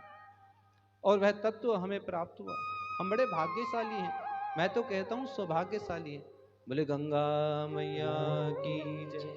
क्योंकि भाग्यशाली तो ठीक है, लेकिन हम सौभाग्यशाली हैं कि हम गंगा जी के तट पर रहते हैं, गंगा जी का दर्शन करते हैं। ये नेत्र धन्य है, ये हाथ धन्य है, चरण धन्य है कि जो गंगा गंगा हमारे मुख से प्रतिदिन उच्चारित होता है। चाहे ना चाहे मुख से गंगा जी निकलता ही निकलता है। उस तत्व के लिए भगवान स्वयं कह रहे हैं कि तुम घबराओ मत, मैं स्वयं आऊंगा, वामन अवतार लूंगा और वामन रूप में आकर के मैं बलि को छल लूंगा। एक ही चरण में मैं तीनों लोगों को नाप लूंगा। और कहा कि मैं जो एक चरण में भूमि को व्याप्त कर दूंगा, दूसरे चरण में जो नीचे के लोक आदि हैं, ऊपर के लोक आदि हैं, दोनों चरणों में सब नाप लूंगा। और इस प्रकार से जब मैं अपने चरण को, जैसे ही ब्रह्मलोक में जब ये चरण जाएगा, ब्रह्मांड में जाएगा, तो जब ब्रह्मांड में जाएगा तो वहां पर अपने पैर से, नाखून पैर के अंगुष्ठ से, बाएं पैर के अंगुष्ठ से जैसे ही मैं वहां पर छिद्र करूंगा तो वहां से वह परम तत्व बाहर आएगा। वही गंगा के रूप में होगा। बोले गंगा मैया की जय। गाम गमस्ति में धारा ततो गंगा भविष्यति एकेन तो विभागेन स्वर्गमेष्यामि पद्मजा। वह धारा गंगा जी के नाम से प्रसिद्ध हो जाएगी। वह जब धरती को पुनीत करेगी, वह पतित पावनी गंगा कहलाएगी। और जो दूसरी धारा है, मैं दूसरी धारा के द्वारा स्वर्ग में गमन करूंगा, यह आकाश गंगा कहलाएगी। और तीसरी धारा के रूप में जो पाताल में, इसे भगवती गंगा कहेंगे। इस प्रकार से गंगा जी त्रिपद गामिनी होंगी। और यह गंगा जी का जो जल है प्रत्येक प्राणी को प्राप्त होगा। जो इसे समझेगा वह उन्नति को पालेगा, वह हर प्रकार के भोगों को पालेगा और मोक्ष को पालेगा। जप तप यज्ञ स्वाध्याय यह सब पा करके वह अपने जीवन का उद्धार कर लेगा। ब्रह्मा जी, मैं तो मनुष्य के हाथ में ही मोक्ष दे दूंगा। जो गंगा जी को जान लेगा, तत्व को जान लेगा। कि गंगा जी को जानना ही क्यों आवश्यक है? क्योंकि माँ ही तो बताती पिताजी कौन है। देखा मातृ देवो भव। जब हम कथा करते हैं क्या कहते हैं? माता और बहनों। कहीं बोला क्या पिताजी और भाइयों? कोई बोलते हैं? माता और बहनों ही क्यों बोलते हैं? इसलिए बोलते हैं माँ ही तो बताती है। एक छोटा बालक उसे बताती है पिताजी हैं, चाचा जी हैं, ताऊ जी हैं। यह सबके विषय में माँ ही बताती है। इसलिए माता निर्माता है। तो माता भली भांति जानती है, इसलिए हम माता से प्रार्थना करते हैं कि माता ही जानती है कि क्या उचित है, क्या अनुचित है। इसलिए कलयुग में तो मोक्ष मनुष्य के हाथ में होगा, सब कुछ मनुष्य के हाथ में होगा। और इसके द्वारा व्यक्ति परमात्म चिंतन करेगा, क्योंकि परमात्म चिंतन करके ईश्वर को जान लेगा। चिंतन कैसे करेगा? जो माँ है ना, गंगा माँ, इसलिए लोग दूर दूर से ऋषि मुनि क्यों आते हैं? राजा जब सब कुछ अपने पुत्र को सौंप करके सीधा वन को आ जाते थे। गंगा द्वार होते हुए, हरिद्वार होते हुए आगे की यात्रा करते थे। फिर गंगा जी तो बताते हैं कि पिता कौन है, परम पिता परमेश्वर कौन है, वो गंगा जी बताती है। इसलिए हम माँ से पूछते हैं ना, माता बताती है। ये तो सामान्य मनुष्य की बात है, लेकिन जो गंगा जी वह बताती है कि देखो भगवान शिव की आराधना करो, हरि की आराधना करो, कृष्ण की आराधना करो। ये सारे संकेत गंगा जी देती हैं कि जो हमारे लिए उपयुक्त है, जिन देवताओं के द्वारा हमारी गति होनी है, जिन देवताओं के द्वारा हमारी कार्य की सिद्धि होनी है, गंगा जी बताती है। इससे दूर दूर से लोग आते हैं, यहाँ तक कि पाकिस्तान से भी कुछ लोग आए थे। कहाँ? यहाँ नानक बाड़ा में आए थे, है ना, आए थे ना। तो इस प्रकार से बहुत दूर दूर से आते हैं लोग। गुरु नानक जी का स्थान है यहाँ पर, तो कहाँ कहाँ से लोग आते हैं। तो गंगा जी के तट पर आते हैं और कहते हैं कि हमारे यहाँ लिखा है गंगा जी के विषय में। कौन सा ऐसा पुराण है, कौन सा ऐसा ग्रंथ है, कौन सा ऐसा उपनिषद है जो गंगा जी के विषय में नहीं लिखा। बड़े बड़े जो सुल्तान भी हुए, उन्हें भी गंगा जी का महत्व पता है। इसलिए गंगा जी की महिमा अद्भुत है। तूने बदल दी है मेरी रेखा नसीब की, चलाए से चले नैया गरीब की। तेरे चलाए से चले नैया गरीब की, तेरे चलाए से चले नैया गरीब की। तूने बदल दी है मेरी, तूने बदल दी है मेरी, तूने बदल दी है मेरी, तूने बदल दी है मेरी रेखा नसीब की। तेरे चलाए से चले नैया गरीब की, तेरे चलाए से चले नैया गरीब की, तेरे चलाए से चले नैया गरीब की। तेरे चलाए से चले नैया गरीब की।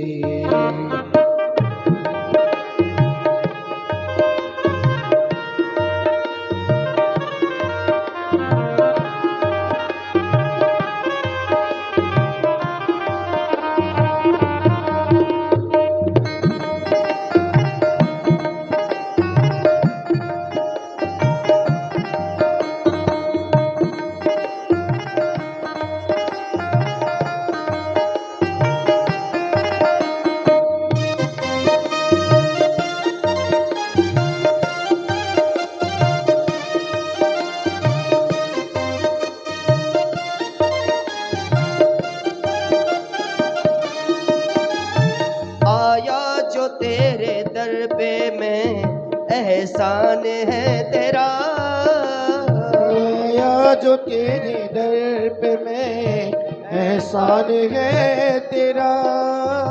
किस्मत बनाना भगतों की बस काम है तेरा, किस्मत बनाना भगतों की बस काम है तेरा।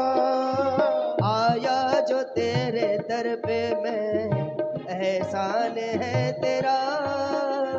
किस्मत बनाना हम सब की ये काम है तेरा। तेरे ही हाथों सौंप दी, माँ तेरे ही हाथों सौंप दी, तेरे ही हाथों सौंप दी, तेरे ही हाथों सौंप दी। हमने ये जिंदगी तेरे चलाए से चले नैया गरीब की, तेरे चलाए से चले नैया गरीब की। तेरे चलाए से चले नैया गरीब की, तेरे चलाए से चले नैया गरीब की। तू तूने बदल दी है मेरी, तूने बदल दी है मेरी, तूने बदल दी है मेरी रेखा नसीब के। तेरे चलाए से चले नैया गरीब की, तेरे चलाए से चले नैया गरीब की।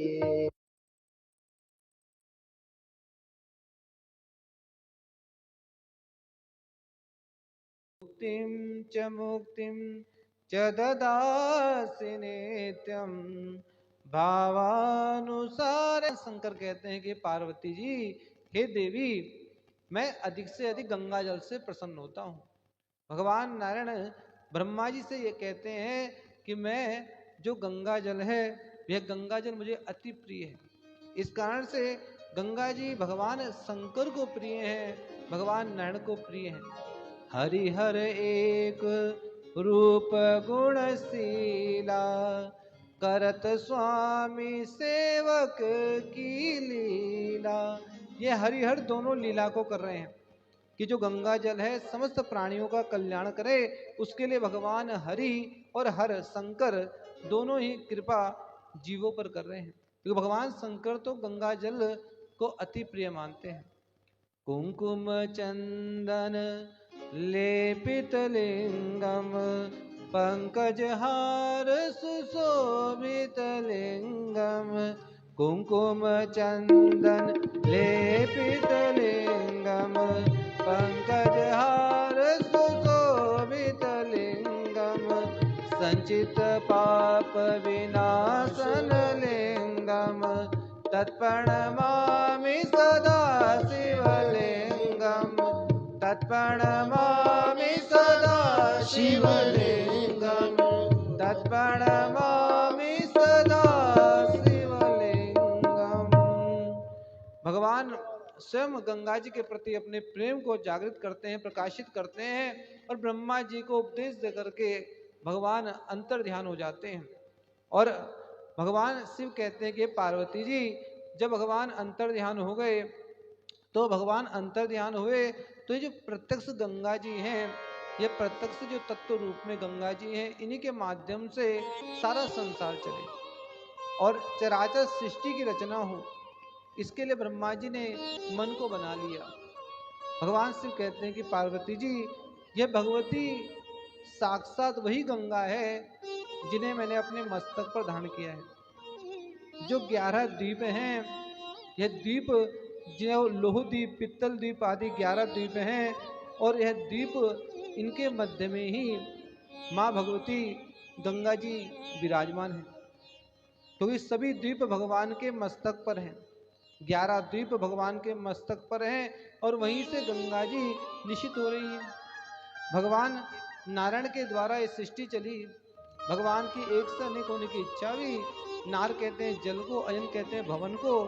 जल रूपी भवन में भगवान नारायण रहते हैं, और सत्ता रूप जल होने से भगवान ने सृष्टि की रचना की। 1 वर्ष तक तो भगवान स्वर्ण के अंडे में विराजमान रहे, जिन्हें हिरण्यगर्भ भी कहते हैं। भगवान का एक नाम हिरण्यगर्भ है, इसलिए भगवान स्वर्ण के अंडे में विराजमान रहते हैं। इसलिए कहा धातु नाम अस्मि कांचनम, कि धातुओं में मैं स्वर्ण हूँ। ये जितनी धातुएं हैं उसमें मैं सोना हूँ, इसे स्वर्ण को पवित्र माना गया।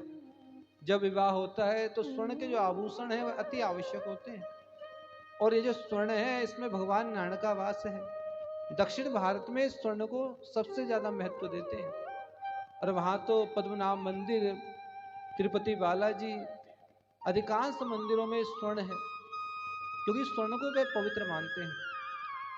और स्वर्ण के द्वारा जो भी कार्य किया जाता है, स्वर्ण को धारण करके यदि पितरों की पूजा कर रहे हैं, और तर्जनी में यदि स्वर्ण को धारण किया, तर्जनी उंगली में स्वर्ण को धारण किया, तो पितरों का कार्य करने पर वे पितरों को प्रिय लगता है। गंगा जल से आप पितरों के लिए तर्पण कर रहे हैं और स्वर्ण हाथ में हो तो पितृ प्रसन्न होते हैं, और स्वर्ण नहीं है तो फिर कुशा का प्रयोग होता है कि कुशा के द्वारा तर्पण आदि किए जाते हैं, पिंडदान किए जाते हैं। इससे भगवान जो हिरण्यगर्भ है, स्वर्ण है, स्वर्ण के रूप में विराजमान है, तो भगवान एक से अनेक हुए तो जो स्वर्ण का अंडा था उसके जब 2 भाग हुए तो ऊपर का भाग वह ऊर्ध्वलोक कहलाया, नीचे का भाग वह पृथ्वीलोक कहलाया, मध्य में आकाश। इस प्रकार से रचना हुई और फिर काल की, समय की रचना हुई, फिर मन वाणी की रचना हुई और फिर ब्रह्मा जी ने जब संकल्प किया, मन में संकल्प आया, तभी ब्रह्म तेजस्वी ऋषियों की रचना हुई। ये सप्त ऋषि कौन है? सप्त ब्राह्मण। इसे ब्राह्मण जो है संकल्प मात्र से ही वह उत्पन्न हो गए। इसे हम ब्राह्मण को पूजनीय मानते हैं। मातृगर्भ से तो सभी उत्पन्न होते हैं, लेकिन ब्राह्मणों को विशेष महत्व दिया जाता है क्योंकि ब्राह्मण केवल संकल्प मात्र से ही हो गए। ब्रह्मा जी ने जब सृष्टि की रचना की तो मनुष्यों में ब्राह्मण को पहले बनाया और संकल्प मात्र से उनकी रचना होने से तो ब्राह्मण पूजनीय हो गए। इन्हें भूदेव कहा, धरती के देवता। इसे हम ब्राह्मण के चरणों को स्पर्श करते हैं और कहते हैं कि आप भूदेव हैं, धरती के देवता हैं। ब्राह्मणों से हम आशीर्वाद मांगते हैं। क्यों मांगते हैं? कि ब्राह्मण को देवता कहा, ब्रह्म तेजस्वी कहलाए। संकल्प होने से ही, संकल्प मात्र से जो उत्पन्न हुए, इसे तेजस्वी ब्राह्मण कहलाए। इसे ब्राह्मण जब भी कोई कार्य करते हैं तो संकल्प, कि संकल्प के बिना नहीं करेंगे। आप कोई दान दे रहे हैं, ले रहे हैं, तो बिना संकल्प के कोई ना दान लिया जाएगा ना दिया जाएगा। इसे संकल्प को महत्व ब्राह्मण अधिक देते हैं। फिर ब्रह्मा जी ने सृष्टि की जब रचना को किया तो उन्हें क्रोध आ गया, रोष आया, तभी रुद्र हुए और जब रुद्र को उत्पन्न किया उसके पश्चात में जो सभी के पूर्वज आदि है उनको उत्पन्न किया, जिनकी पूजा, पूर्वजों की पूजा देवता भी करते हैं। अरमा आदि जो पितृ हैं इनकी पूजा देवता भी करते हैं और मनुष्य भी करते हैं। इसे जब सप्त दिव्य पितरों की पूजा होती है तो वह ब्राह्मणों के द्वारा तर्पण के माध्यम से की जाती है। और इसके पश्चात में उन्होंने अनेक प्रकार की रचनाओं को किया, बादलों की रचना को किया, ऋग की रचना की, यजु की, साम की, वेद की, कर्म करने के लिए अनेक प्रकार से वेदों की रचना की। और रचना करने के पश्चात में उन्होंने उनके शरीर से, बाएं शरीर से स्त्री रूप में शतरूपा और दाएं अंगुष्ठ से मनु उत्पन्न हुए, जिससे सारी सृष्टि चली है। और जो ब्रह्मा जी की जो 7 शक्तियां हैं जो सारे संसार को चलाती है, जो गायत्री, सरस्वती जो विद्या की देवी है, लक्ष्मी जी जो धन को देने वाली है, उमा गौरी सभी शक्तियों को प्रदान करने वाली, इसलिए उमा देवी की पूजा करते हैं, पार्वती की पूजा करते हैं। जो भी मंगल कार्य होगा तो गणेश गौरी की पूजा होती है। और माँ काली, जयंती मंगला काली, भद्रकाली कपालिनी, दुर्गा क्षमा शिवा धात्री, स्वाहा सुधा नमोस्तुते। माँ काली की और विशेष रूप से माँ गंगा और दुर्गा, यह ब्रह्मा जी की 7 शक्तियां कहलाई। ब्रह्मा जी इन 7 शक्तियों के द्वारा सारी सृष्टि को चलाते हैं। जो सारी सृष्टि चलती है बिना शक्ति के नहीं चल सकती। देवताओं को भी इन शक्तियों का सहारा लेना पड़ता है और इस प्रकार से इन शक्तियों से सारा संसार चलता है। जब किसी बालक बालिका का जन्मदिवस पूजन करते हैं तो आशीर्वाद देते हैं, उमा गौरी शिवा दुर्गा भद्रा भगवती तथा कुलदेवत चामुंडा रक्षन्तु जातकम सदा, कि माँ भगवती इस बालक की रक्षा करे, माँ भगवती इस बालिका की रक्षा करे। यह आशीर्वाद माँ भगवती से लिया जाता है, कुल देवी से लिया जाता है।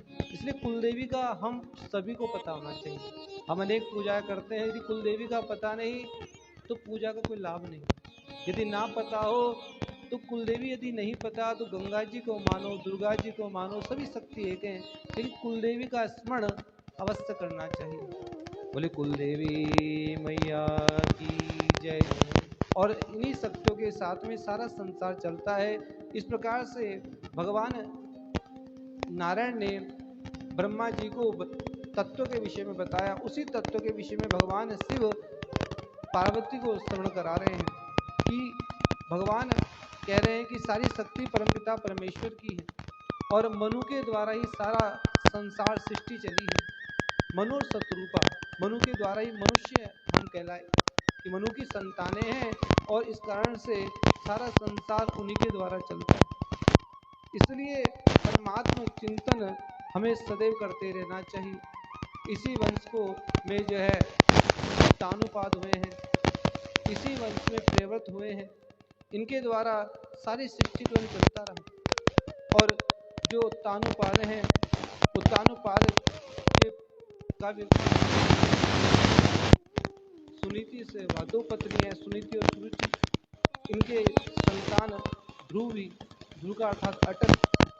इसी प्रकार से यह वंश आगे बढ़ा। और जो प्रेव्रत हैं इनकी संतान आग्नेत्र भी, आग्नेत्र के नाभि हुए, नाभि के ऋषभदेव हुए। ऋषभदेव जो जैन धर्म के संस्थापक हैं, भगवान के 24 अवतारों में ऋषभदेव हैं। ऋषभदेव भगवान की जय। और देखिए, बड़े कुल में यदि जन्म मिल जाए, लेकिन जन्म मिलने के बाद भी भगवत चिंतन ना हो तो क्या होता है? रूप यौवन संपन्ना विशाल कुल संभवा विद्याहीनो न शोभन्ते निर्गंधा इव किंतु कहा। कि यदि हमें भगवान के प्रति हमारे मन में श्रद्धा न हो, भले ही हमने बड़े विशाल कुल में जन्म ले लिया, रूप से संपन्न है, यौवन से संपन्न है, लेकिन हमारे अंदर ज्ञान नहीं, क्या करना है क्या नहीं करना। तो जिस प्रकार से कुंकुम का पुष्प होता है, बहुत बड़ा होता है, देखने में सुंदर होता है, परंतु उसके अंदर सुगंध नहीं होती।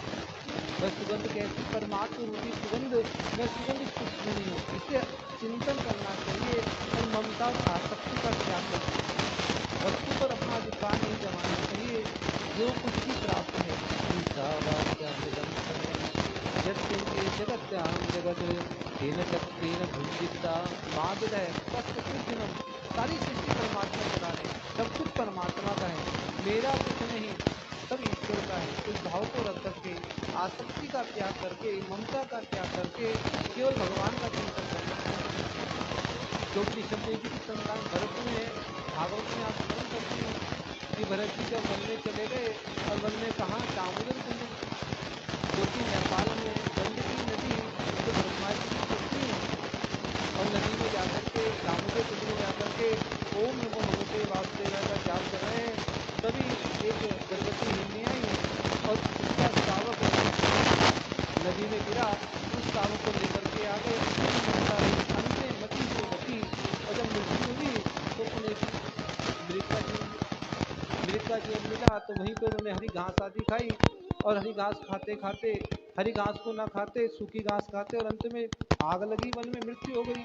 अगला जन्म आंगिरस ब्राह्मण के यहाँ हुआ, लेकिन पूजनों की स्मृति थी, और उन्होंने रघुगण को ऐसा ज्ञान दिया कि रघुगण को ज्ञान देने पर रघुगण को पूर्ण रूप से सत्य का पता चला। इस कारण से कहा कि यदि संगति करें तो सत्संगति करें।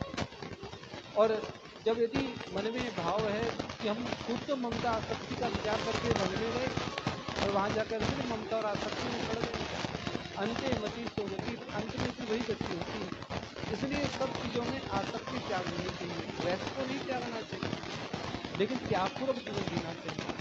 किसी वस्तु में अधिक मोह हो जाएगा तो उसी में फंस जाएंगे। इसलिए किसी वस्तु में आसक्ति ना रखें और परमात्म चिंतन करना चाहिए, क्योंकि दुनिया में आय का बसर हो ही जाता है।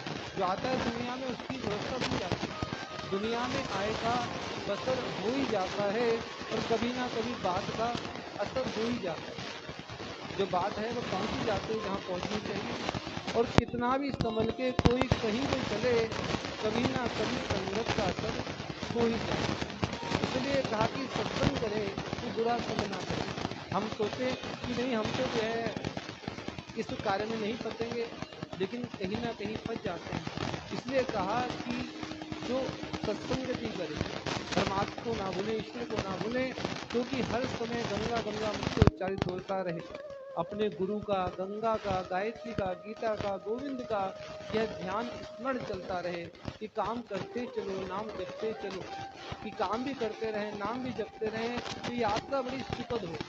क्योंकि यात्रा में जितना ज़्यादा सामान होगा, उतना ही जो है सफ़र जो है कठिन हो जाता है, और जितना कम सामान होगा और सफ़र उतना आसान होगा। ज़्यादा सामान को अगर हम ढोएंगे, ज़्यादा अपने दिमाग पर कोई चीज़ें रखेंगे, तो वह हमारी यात्रा जो है सुखद नहीं हो सकती। इसलिए जड़ पदार्थों से प्रेम नहीं करना चाहिए, चेतन परमात्मा से प्रेम करें, श्री गंगा जी की भक्ति करें और अहमियत भक्ति करें। ऐसा हृदय गंगा भक्ति, ऐसा हृदय सुवास मुक्ति। तो गंगा की भक्ति मुक्ति को देने वाली है, भक्ति मुक्ति प्रदायिनी श्री गंगा मैया हर प्रकार से सुख प्रदान करेगी। श्री गंगा मैया की जय। और कल की कथा में आप श्रवण करेंगे श्री गंगा कथा में प्रवेश। आज प्रथम दिवस, जब प्रथम दिवस की कथा होती है तो हमें भय लगता है कि कैसे कथा अपना प्रवेश करता है, क्योंकि गंगा में वातावरण यहाँ पर बंद है, क्योंकि अन्य कथाएं जब करते हैं तो पहले दिन से आना जाना शुरू हो जाता है, लेकिन गंगा कथा अपने आप में अपना स्वरूप स्वयं देती है। जो हम सोचते हैं कि आज कुछ कहेंगे, लेकिन गंगा करवाई गंगा मैया रही है, तो वह अपनी बात को स्वयं आप तक पहुँचाए। और देखिए मेरी बात आप तक पहुँची जिससे आपका यह कथा कभी जरूर करनी चाहिए। प्रश्न का उत्तर गंगा जी स्वयं दे देती है, गंगा जी ये तो प्रश्न का आप देख रहे हैं कि गंगा जी जो गंगा जी की बारी वाणी है, गंगा जी की जो वाणी निकलती है तो बारी वाणी कहते हैं कि गंगा कथा के माध्यम से जो आप श्रवण कर रहे हैं, इसी कथा में आप गंगा जी का संवाद भी श्रवण करेंगे, जहाँ जहाँ गंगा जी का उपदेश दिया है। और गंगा जी सभी प्राणियों को प्रेरणा दे रही है, कह रही है, किसी भी नहीं कह रही है कि जागृत प्राप्त कराने बगैर तो जागो महान पुरुषों के सभी जाकर के ज्ञान को प्राप्त करें। ये गंगा आज प्रथम दिवस गंगा कथा और कल की कथा में भगवान शिव का विवाह, शिव का क्यों आवश्यक है, उस कथा को आज आप श्रवण करेंगे। अगले दिन आप उस कथा को सुनिए, उस कथा को जब आप कंटिन्यू श्रवण करेंगे तो वही कथा आपको समझ में आएगी, वो कथा आपका रूप समझ में आएगी। गंगा जी की कथा किस प्रकार से व्यापक हो रही है और गंगा जी कहाँ कहाँ से स्पर्श करते हुए हमें स्पर्श कर रही है, सूचित कर रही है, किस प्रकार से हमें आवश्यकता है गंगा जी का नाम करने। श्री गंगा मैया आइए सुंदर भजन।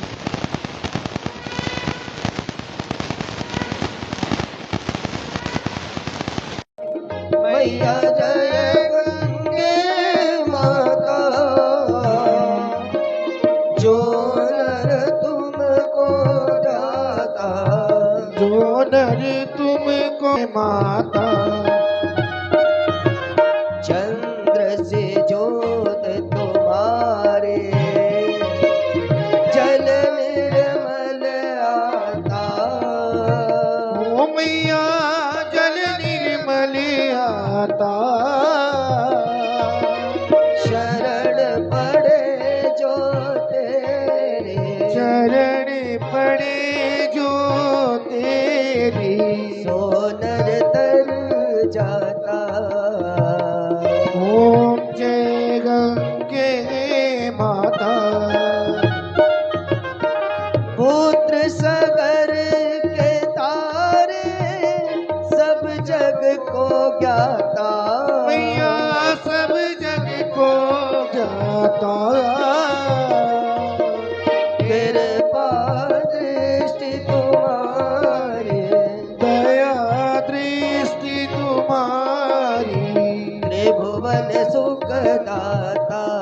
ओम जय गंगे माता। एक ही बार जो तेरे शरणागति आता, ओ मैया शरणागति आता, यम की त्रास मिटाकर, यम की त्रास मिटा कर, परम गति को पाता। ओम जय गंगे माता। आरती मात तुम्हारी, जो जन नित गाता। ओ मैया जो जन नित गाता, सेवक वही सहज में, सेवक वही सहज में, को पाता। ओम जय गंगे माता। ओम जय गंगे माता। मैया जय गंगे माता। जो नर तुमको ध्याता, जो नर तुमको ध्याता, सो नर तर जाता।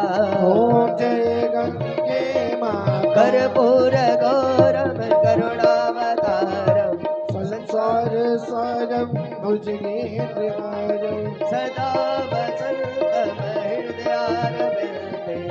भवं भवानी सहितं नमामि। त्वमेव माता च पिता त्वमेव, त्वमेव बन्धुश्च सखा त्वमेव, त्वमेव विद्या द्रविणं त्वमेव। त्वमेव सर्वं मम देव देव। हरे राम राम राम हरे हरे, हरे कृष्णा कृष्णा कृष्णा हरे हरे, हरे राम राम राम हरे हरे, हरे कृष्णा कृष्ण